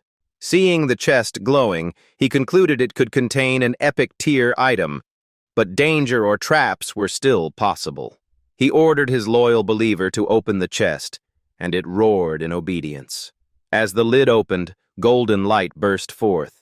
He rejoiced to find inside a rare assassin skill book with both active and passive effects. He obtained the epic skill book Grace of Liberation, whose passive guaranteed critical weak point strikes with doubled damage, plus an active throat cut dealing heavy continuous damage. After reading, he was stunned at the overwhelming effects, greatly boosted weak point hits and a terrifying active ability. He analyzed that if the initial strike dealt 300 damage, the skill would add 900 more over 3 seconds, totaling 1,200, tripling the actual damage. He judged that even using Shadow Shield Slash's multiple hits would still count as one strike, synergizing with this skill. With just 10 more evolution points, he could raise it to legendary, truly an enormous gain. He believed it was all thanks to Xiao Hei's blessing, then decided to sell the remaining loot to their group and contacted them to prepare to return to the small town. Jin Li immediately replied joyfully that he had finished exploring, and said their group would also return. Upon reaching Shell Town, Qin Feng was surprised by the scene before him. Crowds of players gathered, cheering and praising him as the Dark One, asking to be friends, followers, or boasting status to form ties. Some begged to join, others promised to give wives, with all kinds of requests pouring in from many towns. Looking at the crowd, he realized the teleport gates between towns had opened, meaning he could now reach Song Fay. He used Shadow Shield to vanish in front of everyone, leaving them astonished. The crowd instantly erupted into quarrels and curses, while he calmly left under stealth. Meeting Jin Li again, he called out, and she happily turned and called him Elder. She waved to inform Wang Meng. And just then, Qin Feng suddenly noticed something strange. He quietly observed the girl and thought about Tan Xiaodu. He wondered why she joined the group, worrying she might cause trouble for them. He reminded himself to keep his identity secret, since his power couldn't yet be used in reality, and enemies lurked everywhere. One blade was already dangerous. Xiaodu blushed while watching Qin Feng, feeling he was incredibly strong, far beyond Wang Meng's group, and believed with his help she could soon meet Song Fay. During trading, Qin Feng sold equipment and class-fit skills to Wang Meng's group at very high prices, shocking them, but allowed delayed payment. Wang Meng was moved, promising to repay and to help him in the future if needed.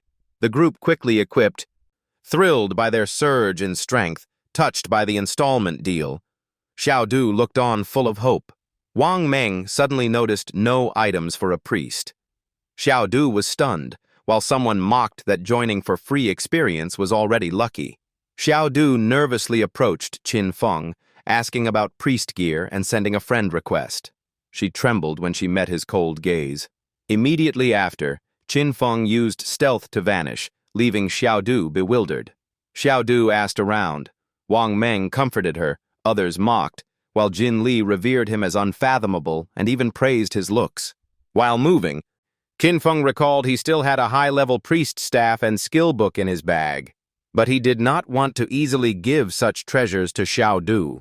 He understood that soon he would have surplus items, making it convenient to cooperate with the government-backed force behind Wang Meng, so he needed to find another priest to replace Xiaodu and avoid entanglement. He resolved to find Xiao Shui soon. Yi Shu, once guild manager of Godslayer in his past life, had the hidden priest class Whitebird Divine Priest, able to solo epic bosses with her spirit bird, unlike the weak Xiaodu. He placed his hand on the teleport array, remembering Xiao Shui, like Song Fay, was in Firefly Town. Qin Feng planned to meet her and add her to Wang Meng's team, then stepped into the teleport. Upon arriving at Firefly Town, he immediately used stealth to hide. Suddenly, he heard a strange sound. Turning back, he saw two recently revived players angrily cursing, vowing to return to fight the silver boss, scolding Song Fay for dragging many girls and swearing to kill him in revenge. He secretly rejoiced at quickly finding Song Fay's whereabouts. Soon he reached a valley. This was a level 5 area called Quozeng Valley, inhabited by fire fiends and stone shacklers. Qin Feng hid behind a cliff to observe, hearing a group shouting to slay the boss.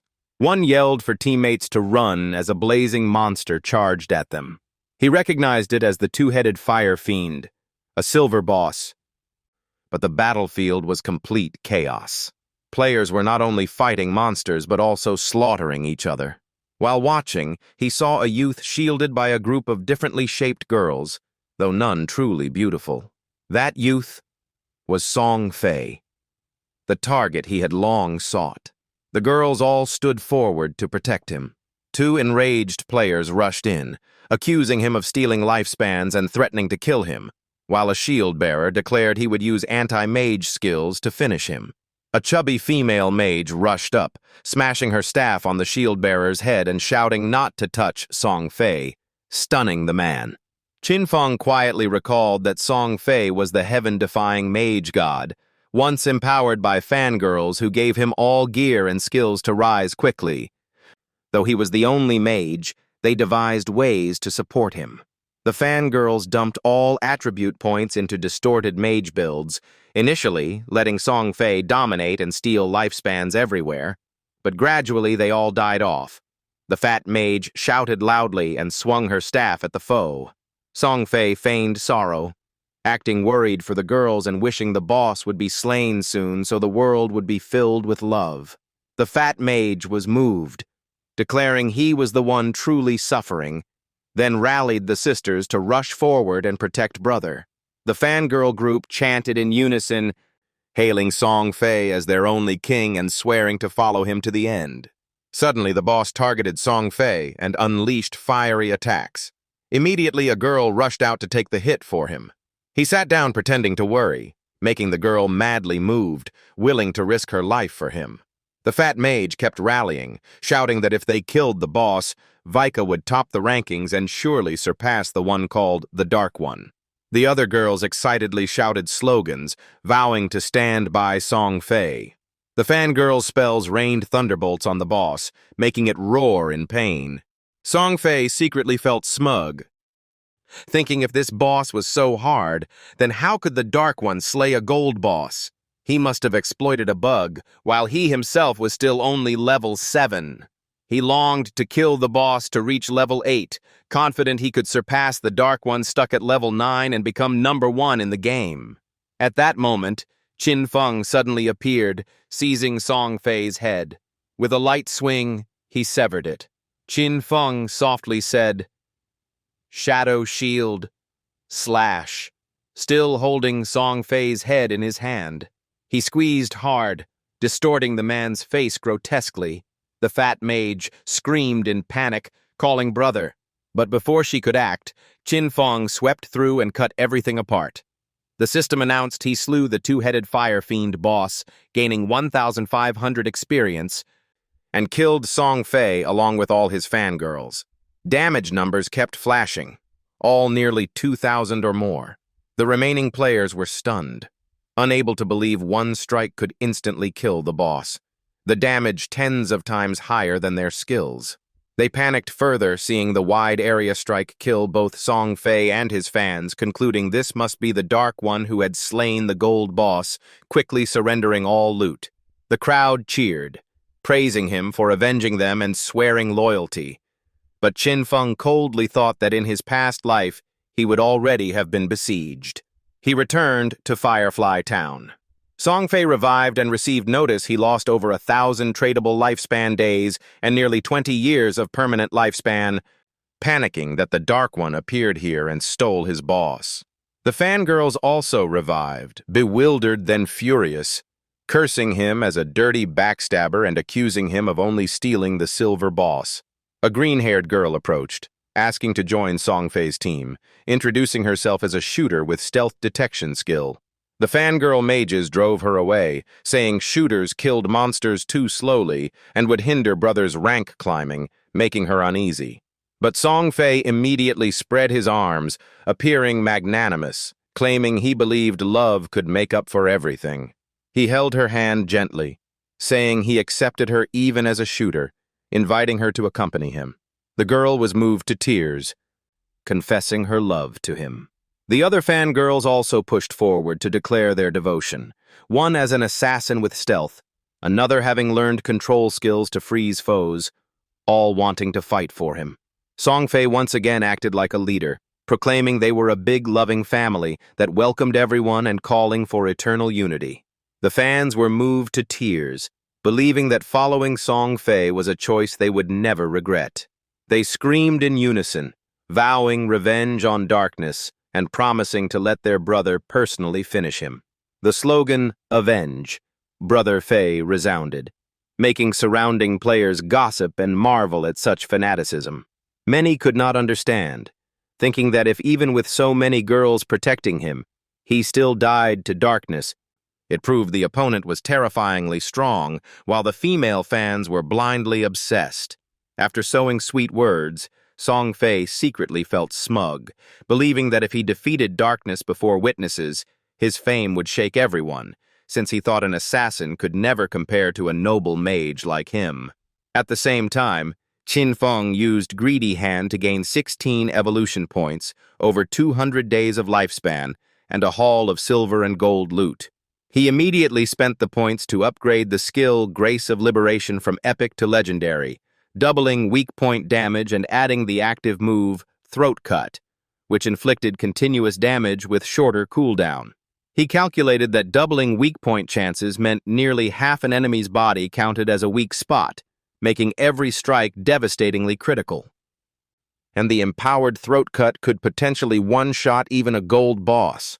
He realized upgrading from Epic to Legendary required few points, but evolving to Mythic would need 100 times more, 200 evolution points in total. By this rule, other skills would also demand massive points to advance. With 9 points left, he chose to enhance Backstab Empowerment, raising back attack bonus from 30% to 40%, leaving just 1 point in reserve. Qin Feng rejoiced at harvesting over 1,400 days of lifespan from the Silver Group, then decided to head back. Suddenly, a female assassin appeared from behind to attack him. He only glanced at the one charging in. Then he smoothly dodged, ignoring her screams as she unleashed dark skills. All her continuous strikes missed, leaving her panicked and bewildered. Failing the assassination, she angrily used stealth, smoke rising to cover her retreat. From above, Song Fay's fans shouted together, believing they had darkness surrounded. They declared they had come to avenge Brother Fay, with mage and archer readying their attack. Below, Qin Feng immediately activated Shadow Shield to conceal himself. The female archer sneered, confident her skill could detect invisibility. She fired an arrow, its magical feathers scattering everywhere. But the effect only revealed the failed female assassin, not Qin Feng. The crowd foolishly thought she was the real enemy and shouted to launch a full attack. Countless skills rained down, leaving the female assassin panicked and crying injustice. But she couldn't stop it in time and was instantly overwhelmed by the fierce assault. Realizing the mistake, the fat female mage hastily made excuses and urged them to keep hunting darkness, and the female archer nodded. At that moment, Qin Feng used the Ghostfire Spirit Lamp, a treasure that froze enemies within a wide radius for 3 seconds. All the female fans were immobilized, including the archer who panicked at being unable to move. A streak of light flashed through the space, followed by a flurry of storm-like slashes from the Shadow Slash skill. Then Qin Feng advanced straight to Song Fay. Meanwhile, Song Fay, hiding in shock, suspected that the mysterious enemy had taken down all his companions. Suddenly, Qin Feng appeared beside him and whispered that Song Fay was destined to die, startling him. He hurriedly raised a magic shield while cursing, but the shield was swiftly broken by a poison-coated dart that struck his forehead. Song Fay immediately collapsed unconscious. Seeing the dropped items, Qin Feng judged that he still had about 2,000 days of lifespan stored for trading. Qin Feng wondered why Song Fei's female fans had no tradable lifespan, guessing they had offered it all to him. Truly delusional. He regretted that if they had kept it, it would be at least a few hundred days. But now only monsters nearby would benefit. The scene shifted to the resurrection zone in Dom Nom Town. Song Fei revived, furious that out of 2,000 days, only 500 remained, and cursed darkness. The fat female mage questioned the archer about her tracking skill. She explained it only revealed the female assassin, not the other, maybe due to higher stealth level. The female archer admitted her skill was only level 1 and couldn't counter higher stealth types, so she was helpless. Song Fei raged, thinking there was no way to guard against this, and wondered why he was targeted since he hadn't directly offended him. He encouraged his fans to follow him to another area to level up safely, and they all promised to stick with him wherever he went. At the same time, Qin Feng had returned to town.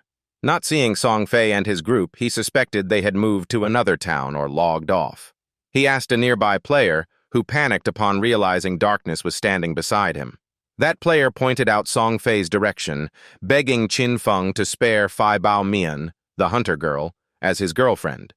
But Qin Feng advised him to change girlfriends, secretly guessing she was the archer able to detect stealth. The man begged desperately, afraid of losing his girlfriend, but Qin Feng had already vanished with Shadow Shield. He kept calling after him, but Qin Feng ignored it, thinking searching for them would waste time, and that finding Xiao Shui was better. Suddenly, a figure flashed past him. He was surprised to recognize it as Xiao Shui. He revealed himself, approached, and asked for help. Xiao Shui, startled, asked if he was darkness. Qin Feng requested Xiao Shui to use her wide-range scouting ability to track Song Fei, promising to sell her a platinum staff cheaply, which delighted her. While operating, she asked in surprise how he knew that secret, but he brushed it off and asked if she wanted the deal or not. She nodded, agreeing despite worrying about money. He reassured her it only cost a few hundred days, far cheaper than the original 700-800, then immediately completed the trade successfully. Holding the gleaming staff, Xiao Shui laughed happily. Qin Feng tapped her head lightly, reminding her to work quickly, and she nodded in obedience. She released her bird to scout, wondering why darkness felt familiar, then asked why he wasn't afraid she'd scam him. He replied, "Didn't she hate Song Fei?" Xiao Shui was shocked, suspecting he might be someone she knew in real life, but the tone didn't match. Qin Feng only smiled and told her to guess. She bluntly said she disliked pointless guessing and kept controlling the bird to work. Her eyes gleamed in sync with the bird's movements. Through the bird's vision, she observed the surrounding scenery. After a while, Xiao Shui exclaimed she had found Song Fei. She reported the coordinates 3866 to 9527, but warned they might move before he arrived. Qin Feng asked to add friends for continuous tracking and updates. Xiao Shui worried about the time, but he reassured her it would be brief and dashed off immediately. Soon, he reached the canyon area. His eyes flashed as he noticed something. Nearing the forest, he stopped, making Xiao Shui ask why. He walked to a tree marked with a strange symbol, asking her to check if there were others nearby. She agreed. Xiao Shui quickly confirmed one tree 100 meters ahead and another to the left at the same distance. Qin Feng placed his hand on the symbol carved into the tree. Mysterious light beams emerged, prompting Xiao Shui to ask what it meant. He only replied briefly, telling her to guess. Soon after, light from the 3 trees formed a triangle encircling him. At the center appeared a glowing chest, which Xiao Shui gasped at, realizing it was a gold-tier treasure chest. Qin Feng silently praised it, amazed that in a novice zone the ancient god's blessing had produced such a rare chest. The blessing of the ancient gods could appear anywhere on the continent, requiring enough symbols to activate, sometimes spawning fierce monsters, sometimes granting special treasure chests. Xiao Shui excitedly said this chest could sell for 1,000 days, and Qin Feng silently confirmed it was close. recalling in his past life the real-world exchange value ranged from £110,000 of the first day to £150,000 of the second. She secretly memorized how he activated it, thinking her searching ability could help her find more in the future. The system announced he had opened the gold chest, receiving the skill book Curse Flower, which made him curious about its effect. The info showed a gold tier skill used on a player's corpse within 15 seconds of death, spawning a flower that drained all tradable lifespan until empty, with no cooldown. He was stunned, realizing this was an extremely rare skill he had only heard of in his past life. Just kill and guard the corpse to drain the opponent's entire lifespan. He thought to himself that Song Fay's glory days were over, determined to kill him until he quit the game, then quickly reach level 10 to cash out benefits in real life and continue destroying him outside the game. Meanwhile, Song Fay and his group were working together to kill a boss. After defeating the boss, he felt secure that he had run far enough, believing darkness could not catch him, even though he had already been robbed of a boss and killed twice. His expression turned vicious as he swore that once he reached a higher level, he would return for revenge. Suddenly, the fat mage shouted that another group was also fighting a boss nearby. Song Fay glanced over and fabricated that they were fans of darkness, enraging the fat girl. The deluded fans immediately screamed, treating the other group as helpers of darkness, and urged to slaughter them all for Brother Fay's glory. As the crazed fans charged, the shield-bearing boy thought they were allies and invited them to fight the boss together. But in return, he was struck in the face by a staff. That strike carried full force, born from the fat mage girl's fury. The other team panicked, shouting in horror at why they were attacked by mistake. The deluded fans, filled with killing intent, declared it was the fate of those siding with darkness. The female archer, wronged, bewilderedly said she knew nothing about darkness. But immediately arrows pierced her face and eyes, leaving no chance to explain. The last teammate could only scream in terror. The crazed marksman howled that all enemies and monsters must be wiped out to glorify Brother Fay. She shouted hollow slogans while continuing to fire arrows wildly. In an instant, both the monsters and the victims were slaughtered cleanly. Song Fay looked at the pile of dropped loot, excitedly thanking his loyal family for eliminating such undercover fans. The crazed fans cried while shouting that no matter where, they would forever stay loyal to Brother Fay. At that moment, Qin Feng appeared from afar, witnessing their celebration. He immediately activated Shadow Shield to hide. His voice echoed through the air. Hearing that voice, the group's faces instantly turned pale with panic. Song Fay froze, starting to turn back. But before he could move, his head fell, accompanied by a cold declaration of his death. The foolish fans burst into tears, crying out, "Brother!" At that moment, Qin Feng's figure became visible before their eyes. He unleashed his newly acquired skill, Curse Flower. From Song Fay's neck bloomed a crimson, blood-soaked flower. The fans screamed in horror at the sight. The scene shifted to the respawn point, where Song Fay reappeared. He shouted in fury, cursing darkness for haunting him. Was it just out of jealousy over the girls surrounding him? He thought the man's appearance in Dom Dom Town was because of him, even suspecting one of his fangirls was involved. But suddenly the system reported his lifespan dropping, 400, 390, 380, 370. He panicked as his remaining lifespan fell below 400 and kept draining, suspecting it was punishment for multiple deaths. At that moment, his loyal fans were also resurrected.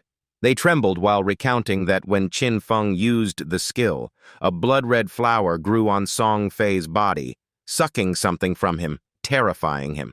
The strange flower grew on his corpse, draining his life, while the system reported his lifespan sharply decreasing, making him curse the dark enemy trying to steal his existence. He told his fans to log off, buy more lifespan in real life, then return fully equipped to take revenge. And they cheered him on. Gritting his teeth in hatred, he swore retaliation, unwilling to let years of grinding and money invested be wasted at darkness's hands. On his group's corpses, more cursed flowers bloomed in succession. Qin Feng seized the chance to harvest a massive amount of lifespan from the victims. The system warned that the killer was on the 4th floor, where death would cost nearly all life. Qin Feng ignored it, happily receiving another 1,000 days, guessing Song Fei's group had logged out. High above, Xiao Shui secretly observed everything through her bird. She was horrified to realize darkness's true power, the top-ranked player whose might struck fear into hearts. Qin Feng asked about Song Fei's status, and Xiao Shui confirmed he and his fans had logged out. He told her to report immediately once they returned. When she asked to leave, Qin Feng stopped her, saying he had a valuable priest skill book to give her. Xiao Shui's eyes lit up instantly, and she eagerly agreed. Qin Feng told her to wait in town. The scene shifted to the area called Dom.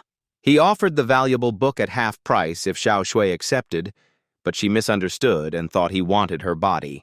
He helplessly clarified, only asking her to join the team and take the fixed healer role. She agreed, but warned she would report back if the team was weak. He reassured her, confirming the team was strong and he was contacting them. At that moment, Wang Mong swung his hammer to fell the monster. His body was poisoned, but he sighed in relief as the battle finally ended. He hurriedly asked Tianyu to detoxify him, but her confusion made him impatient. Tianyu pretended to understand while nervously searching her skill panel for antidote abilities. Tianyu shouted the wrong spell, and purification art struck a tree instead of curing poison. Wang Mong coughed blood as Qin Li panicked and dodged. Tianyu awkwardly apologized for using the wrong skill. The whole team urgently called for help and rushed Wang Mong back to town for treatment. In town, everyone tried to calm him down. Wang Mong felt resentful, thinking of replacing the priest, but new good ones were already in teams. Meanwhile, Tianyu proudly boasted she had reached level 4 and wanted to meet Song Fei soon. Tian Feng messaged Wang Mong, recommending a hidden class priest and asking if the team wanted them. Wang Mong replied calmly. Trusting Tian Feng, he agreed immediately. Tian Feng told them to train at Firefly, and Wang Mong agreed since Conch was too crowded. After that, he turned back to look at Tianyu hesitantly. He explained the new area was too dangerous for her level, so she couldn't come, leaving Tianyu stunned. She quickly protested, insisting she could still keep up, but the team left in haste, telling her to manage alone, abandoning her in shock. Gritting her teeth in fury, she cursed being abandoned and decided to seek help from darkness. At that time, Wang Mong met Tian Feng and respectfully called him Big Boss. He paid 800 days of lifespan, saying Captain An would later add 500. Tian Feng thought of An Yu, then introduced Xia Shui Tian to Wang Mong. Suddenly, a new voice declared their arrival. It was a female gamer, with the ID Executor of Justice. Tian Feng recognized her as An Yu, the hidden dragon swordsman, top 20 worldwide in the past life, pillar of Great Xia, and nightmare to foreign enemies. An Yu shook Tian Feng's hand cheerfully, respectfully introducing herself, while he politely responded, noting this was his first time meeting a past life expert stronger than himself. And Yu half-jokingly praised Darkness's speed, even suspecting he was a transmigrator or reborn. Tian Feng recalled that in the past life, An Yu never joined Wang Mang's team. She likely now represented the Zhanghai government managing lifespan, which was safe with her dragon swordsman power. And Yu continued to express her wish to buy all equipment from him, revealing she held all lifespan entrusted by the government, and asked if he planned to kill her. Tian Feng reassured her that cooperation was best, while inwardly noting she appeared naive, but was actually shrewd, tough, and a vital link to the government, saving him much effort. Scene shifted to the real world. Fans of Song Fay chatted on the phone, panicking as the government announced that in-game lifespan was tied to real-life survival. A girl trembled wide-eyed, saying she had donated all her lifespan to Song Fay. Another cried because killing too many had given her a murderer status, which doubled lifespan loss on death, leaving her with very few days. One person numbly calculated they only had a few years left after several deaths. A fat girl fell into despair, once a tank mage who died too often, now left with only a single day of lifespan, unable to accept facing real death. Suddenly, she discovered Song Fay was buying lifespan. She rejoiced, believing he would save her. Thinking of dressing like her idol, she prepared to wear everything modeled after Song Fay, including the newest items. She then put on a red dress and puckered her lips to match his taste. She hurried to where Song Fay was hosting, loudly calling for him. Meanwhile, the scene returned to Tian Feng's home. Tian Yu had just logged out of the game, shocked to be back in reality. She checked the news on her phone and was stunned to learn 1 day of lifespan sold for 15,000 yuan, meaning her 200 days made her a millionaire. Tian Yu's eyes widened as she noticed shocking news. She screamed in terror, trembling upon reading that darkness had killed Song Fay 3 times. Tears streamed down as she grieved for her idol. Recalling the warning, she fearfully calculated, originally having 100 years non-tradable, after 3 deaths he had just over 12 years left. Her idol was in danger. She wondered why darkness pressed Song Fay so hard, horrified he could defeat her idol even under dozens of people's protection, showing terrifying power. At that moment, the fat girl messaged calling female fans to gather and sell lifespan to Song Fay for support. The message revealed Song Fay was at Jiang Square, buying lifespan at 10,000 yuan per day. Fans were encouraged that this was both a chance to earn money and a way to support their idol. Tian Yu hurriedly changed clothes, deciding to rush to the square, unable to sit still watching Song Fay's lifespan dwindle. She told herself she was lucky to have saved over 200 days from other fools, enough to dedicate to her idol, then dashed out of her house. In-game, Tian Feng kept slaughtering monsters along the beach.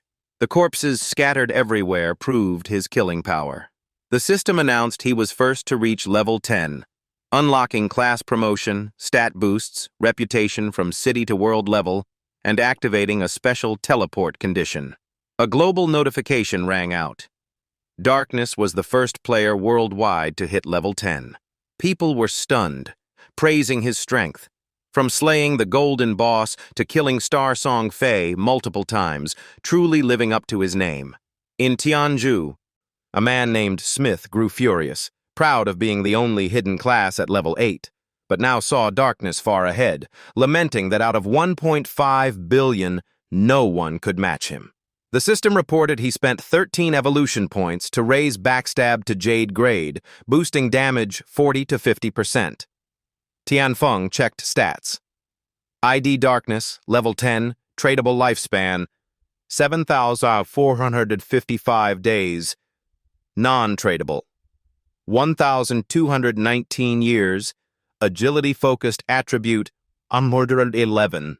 He noted leaving town required 7 players at level 10 to open teleport, but the current highest was only level 7, so he had to wait. He decided to log out to handle other matters in reality. Soon after, Tian Feng quit the game. Outside, his body lay still. A moment later, he opened his eyes awake. The system asked if he wanted to use tradable lifespan to extract powers into reality, and he instantly agreed, opening the extraction panel. He spent 100 lifespan days to bring the hidden class shadow into reality, instantly boosting strength, physique, agility, and spirit. He then spent 2,000 days to gain real-world level 3, with attributes soaring again. After that, he chose to extract skills. He calculated and found extraction cost was based on base quality, not evolution level. Surprised that stealth only cost 900 days to platinum, an immense gain. He spent a total of 3,162 days to obtain platinum stealth and silver toxic throwing dagger, leaving 1,292 days unused for now. Black energy swirled around his hand, spreading like a demonic force. He felt confident, now twice as strong as a normal human, with superhuman speed, invisibility, and deadly ranged poisoned daggers, enough to assassinate Song Fay. He checked his phone, discovering Song Fay was burning lifespan madly, likely preparing to confront him with the square only 10 minutes away by foot. Suddenly, a message came from Hu Chi-yin, abusing authority, demanding Tian Feng call back immediately or face consequences. Tian Feng cursed in anger and blocked the number. He then immediately left the place. He tossed the phone aside and activated his stealth skill using shadows. With cold eyes, he believed they would soon learn the cruel truth of the game. The square was packed with cheering crowds chanting Song Fay's name. Among them, Tian Yu also appeared to watch the event. On stage, Song Fay sat beside a girl as the chants echoed non-stop. He smiled in satisfaction at the adoration. The girl whispered that although he had died 3 times in-game, she had already sent people to investigate darkness. Song Fay asked eagerly about the investigation results.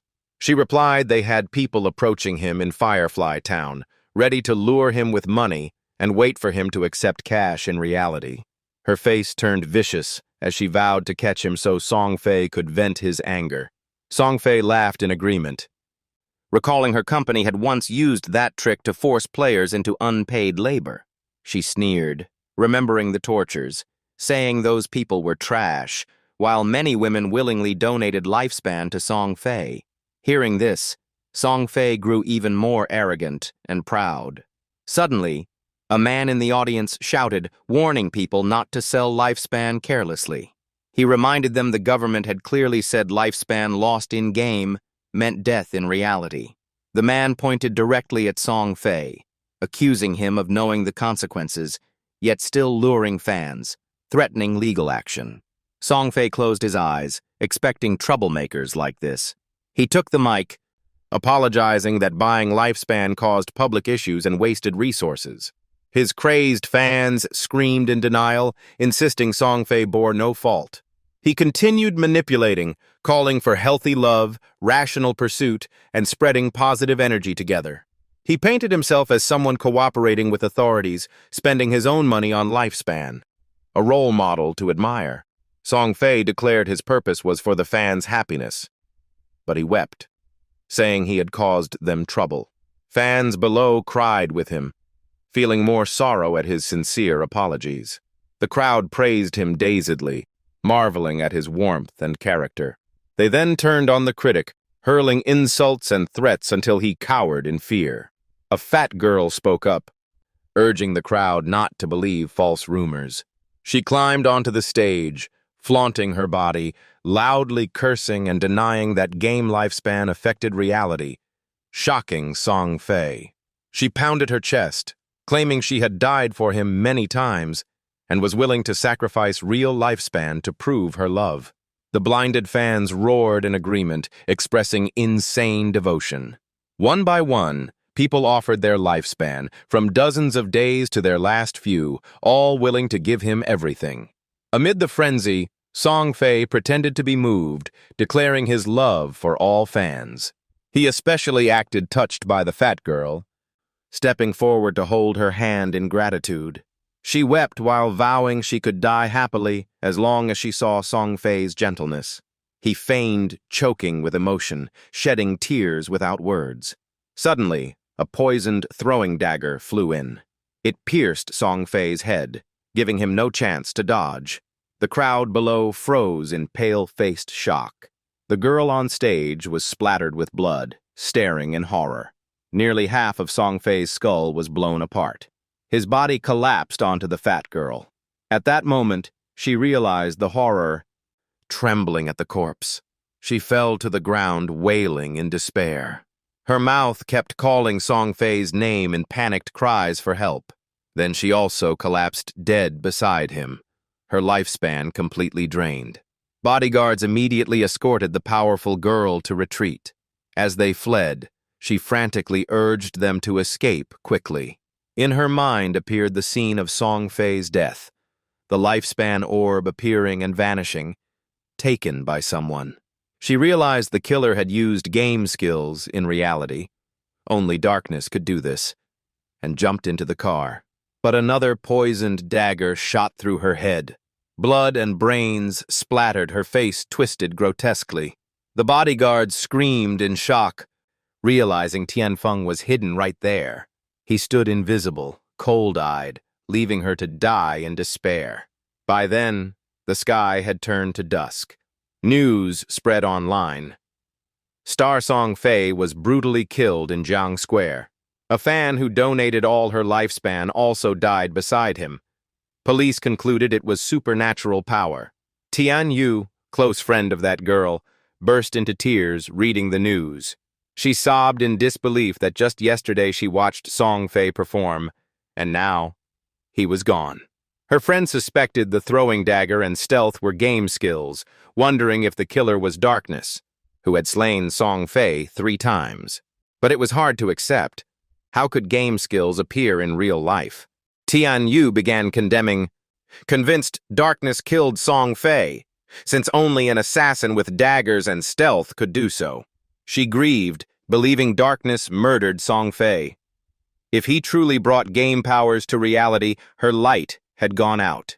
She resolved to approach Darkness by any means necessary to exploit him for strength. Her taxi had just stopped. Her friend worriedly called her name, but Tian Yu stayed silent and determined, fixing on one goal. That was to destroy Darkness and avenge Song Fay. Her expression made her friend shiver in fear.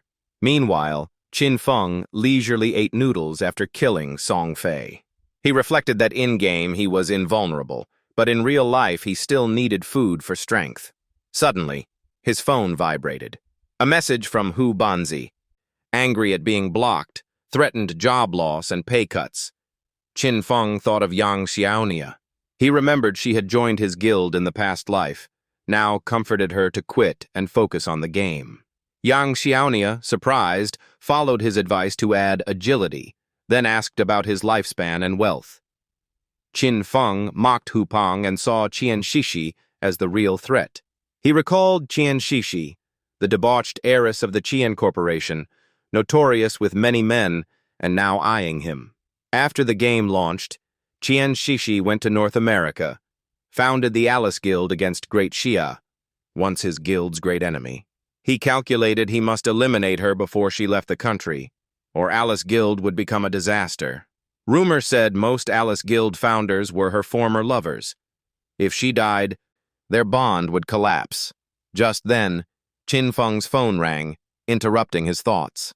Tan Xiaodu angrily shouted that if he hadn't died in-game, he shouldn't bother her, boasting she had enough money for a house and cut ties.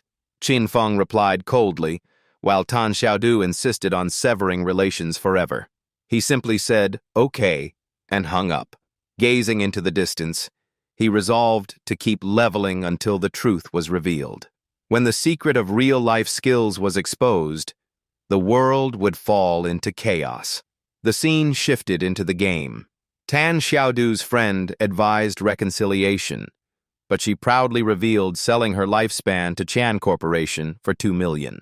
Suo Nian was shocked, while Tan Xiaodu boasted of buying a house, inviting her friend, and soon meeting Shadow. A young man suddenly approached, calling her name. He gave her an assassin skill book, reminding her of their intimacy promise. Xiaodu smiled awkwardly, but secretly despised him, waiting to reach Shadow and abandon him. Then she messaged Wang Meng, asking him to tell Shadow she had an assassin control skill book ready to gift if needed. She thought that Flatterer was still useful, and the book would be her bridge to bind herself to Shadow. She fantasized about Shadow's closeness, guidance, revenge, leveling, and endless protection. She planned to rely on him step by step, then discard him once he was no longer useful. She then swore to kill him and gouge out his eyes to avenge Song Fay. But Wang Meng coldly said her skill was only good for selling, leaving Tan Xiaodu stunned. The story shifted back to when Qin Feng logged into the game. He heard panicked voices behind shouting to dodge. Qin Feng approached and heard them yelling about a tough boss. A shield warrior blocked while shouting warnings to teammates. As the giant sword fell, he screamed in despair. The shield shattered, and he was swiftly killed by the monster. From afar, Kind Feng recognized it as a level 8 golden centipede. He remembered this boss could resist level 2 stealth. That meant invisibility was useless against it. The monster roared, shaking the sky. Qin Feng immediately canceled stealth and charged. He slashed repeatedly, dealing massive damage to weak spots. While fighting, he analyzed the situation. Attacks from outside vision doubled damage but failed if detected, costing him power. However, thanks to his legendary weapon, the boss's head and heart weaknesses were magnified, compensating for the loss. He silently thanked the girl who had led him to the divine temple to obtain this treasure. Nearby, the girl who bought a skill was shocked by his abnormal damage, one strike draining huge HP from the boss.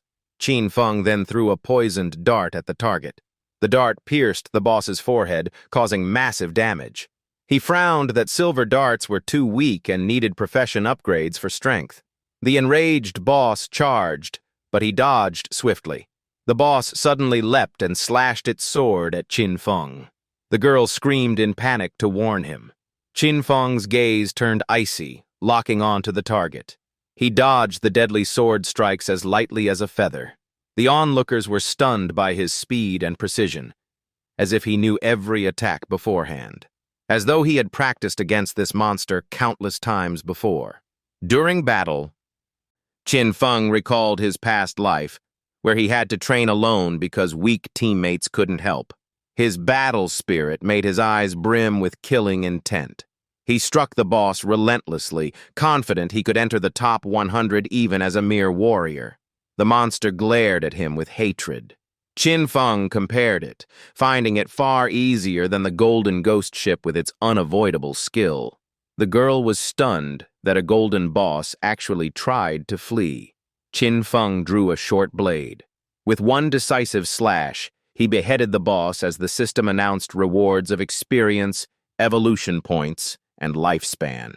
He immediately activated Greedy Hand, harvesting Da Liang evolution points and tradable lifespan days, thrilling him. He opened the system panel and discovered a new skill, Black Light Shield, turning evasion into a damage immune barrier.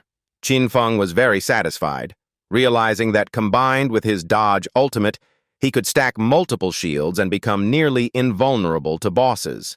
He upgraded the skill to epic level, greatly enhancing duration and conversion efficiency. Qin Feng laughed with delight, confident that 7 immune shields would let him explore high-level zones early. He used 16 evolution points to upgrade poison darts to Jade level, doubling range and damage with near-instant cooldown spam. He also picked up a platinum ring boosting overall speed and golden gloves adding defense and HP, perfect for an assassin. The new gear boosted his stats sharply, cut cooldowns, and gave him enough durability to withstand golden boss strikes, especially with Black Light Shield. The girl approached, praising him like a deity and asking if he had items to sell. He took out a golden mage skill book, pricing it at 800 lifespan days, surprising her as she compared to cheaper ones. Qin Feng explained it was level 7, 40% stronger than level 5, making the price fair. The girl quickly agreed, deciding to buy at his price. After trading, he left as the group waved. He thought no early game boss could threaten him now, next heading to town to spread news and hunt more silver and gold bosses non-stop. At that moment, Wang Meng messaged, saying Xiao Du asked to gift him a skill book, but Qin Feng dismissed it as trash. Inwardly, Qin Feng sneered, suspecting Tan Xiao Du's intent in gifting to Shadow, and refused, telling Wang Meng to relay that. Wang Meng passed the message, making Tan Xiao Du furious and dark-faced. Then Qin Feng told Wang Meng to prepare lifespan because he had goods to sell. Wang Meng suddenly asked if he was the one who killed Song Fay. Qin Feng fell silent for a while. Then, he decisively admitted it was his doing.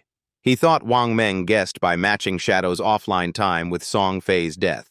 This showed the government had nearly confirmed it, and with someone soon reaching level 10 to bring skills into reality, hiding would be hard. He chose to test their reaction by asking if they planned to arrest him. The scene shifted back to town. Qin Feng had returned and met Wang Meng's group. Captain An Yu immediately asked if he had really killed Song Fay. He calmly nodded in confirmation. An Yu smiled, saying their team had investigated thoroughly and suspected him strongly. But they also knew Song Fay and Zhang Li had intended to harm him, and Dajang Corporation imprisoned and tortured players, so their deaths were actually self-defense. Qinfeng thought they hadn't found his real identity, so cooperation continued, unlike his spotless past life. This time, killing Song Fay and Zhang Li directly would create major changes. He wondered how this rebirth would alter the fate of the divine game. He decided to sell excess platinum gear to them, since the government had enough lifespan. When he pulled out piles of rare items, Wang Meng's group shouted in shock, not believing he had slain platinum bosses without a world announcement. Qinfeng modestly said it was just luck from treasure chests, while Xiao Shui confirmed he had even obtained a jade-level skill, astonishing everyone. Jin Li grew jealous that he called her friend Xiao Shui while she was only called Xiao He. He laughed, offering to call her He Zi, but embarrassed, Jin Li asked to keep her old nickname, so he continued calling her Xiao He. Wang Meng sighed in comparison. While An Yu admitted their team struggled to kill silver bosses, yet he casually gained platinum and jade loot. Qinfeng priced each item, from platinum skills to golden gear, totaling 25 items valued at 1.6 million lifespan days. And Yu immediately agreed to pay, shocking Wang Meng for not bargaining, but she insisted the price was fair and also cleared an old debt for her team. After the deal, Qinfeng praised An Yu's generosity, and she laughed heartily in reply. He calculated inwardly that the lifespan converted to about 400 million in cash, an enormous figure even for the government. He understood this equipment would help Zhanghai build strong forces earlier, giving them advantages in international competition. After a while, An Yu asked if he wanted to join in rescuing players imprisoned by Dajiang. Qinfeng realized this was the government's way of pulling him to their side and erasing his infamy, but he refused directly, only promising to provide intelligence. He frankly revealed he had used in-game powers to kill, and upon reaching level 10, lifespan could bring skills into reality, shocking both An Yu and Wang Meng. Qinfeng reminded An Yu to understand the meaning and make use of time. Then he left, while An Yu explained that Dajiang Corporation was buying lifespan, and once their people grew stronger, missions would be harder. Qinfeng used his skill to vanish before everyone. An Yu discussed with Wang Meng that the team should split up to levels separately for higher efficiency. Wang Meng nodded in agreement. An Yu urged the group to reach level 10 quickly, while Wang Meng was tasked with reporting the situation outside.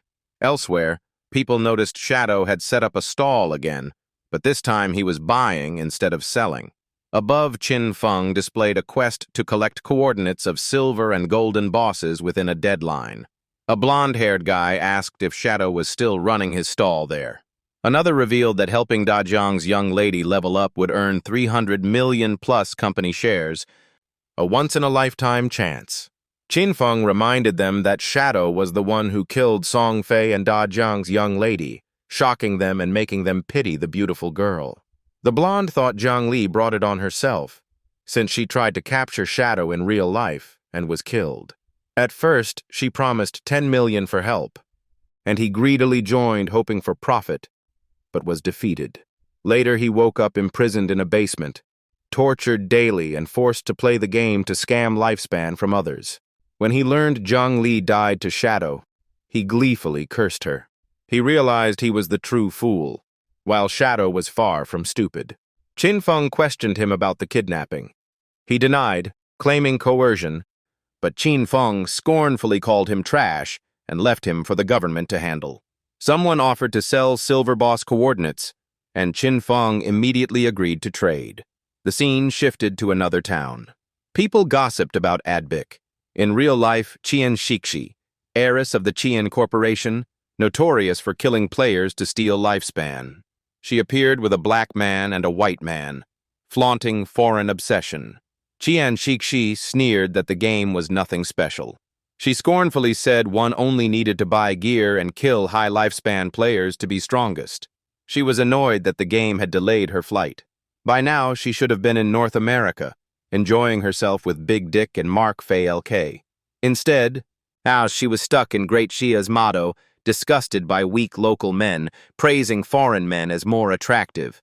Dentoni flattered her, boasting Westerners were superior, then hinted at offering her real-life experience, which Qian Shixi eagerly accepted. She mentioned Song Fay's death, saying she had tried him before but was disappointed at how weak he was. Knowing the killer was Hei An, she grew interested in approaching him, her eyes filled with desire. She reasoned that if Hei An could kill Song Fay, then killing a civilian was trivial, making this a good chance to talk. Soon after, she said she would log off to let someone contact Hei An. She thought that 3,000 days of lifespan would be more tempting than money, making it hard for him to refuse. She smiled wickedly. Eager for the moment, Qin Feng died in agony. The scene shifted to a young man struggling to kill monsters. Tan Xiaodu supported him from behind with healing skills. Saved, the young man lightly scolded Xiaodu for healing too late, nearly costing him his life. She arrogantly said he wasn't dead, so it was fine, then casually mentioned being hungry and wanting to log off to eat, dragging Ren Ran with her. After that, the two logged off together. The young man grew angry, thinking Xiaodu once called him Big Shot, but after meeting Hei An, she looked down on him, so he vowed to humiliate her. The scene shifted back to real life. In her new home, Xiaodu woke up with a growling stomach. She tried ordering food but found all restaurants closed, no drivers available, as everyone seemed inside the game. Remembering how Qin Feng always handled meals before, she had never touched kitchen work. Xiaodu suddenly fell into silent thought. She shook her head, telling herself food was nothing compared to freedom. She encouraged herself that she could live better even without Qin Feng. In a seaside cave came the sound of collisions. Metallic echoes spread through the dark space. A giant crab appeared, its eyes glowing red. Qin Feng suddenly appeared above its head. He swung his sword, cleaving the crab in half. After over an hour, he killed 4 silver bosses, gaining considerable evolution points. Each silver boss granted thousands of days of lifespan, and now all his gear had reached golden level or higher. His cooldown speed increased greatly, with main skills reusable in seconds, enough to dominate any low-level boss. To grow stronger, he needed a job promotion, since platinum bosses had stealth level 2, requiring him to raise his own to level 3, still short by over 20,000 experience. Only with stealth level 3 could he lower the risk against platinum bosses, since in his past life it took 20 people working together to defeat one. He decided to return to town and sell all loot to the government. His goal was to get ahead of others and solo the first platinum boss kill. The scene returned to the bustling town. Qin Feng had stockpiled over 100 years of tradable lifespan. Someone asked to buy more gear, and he nodded, thinking his lifespan was nearing 40,000 days, enough to exploit many things. A stranger approached, asking Qin Feng if he was Hei An. He proposed Qin Feng take on an assassination mission in real life, promising a generous reward.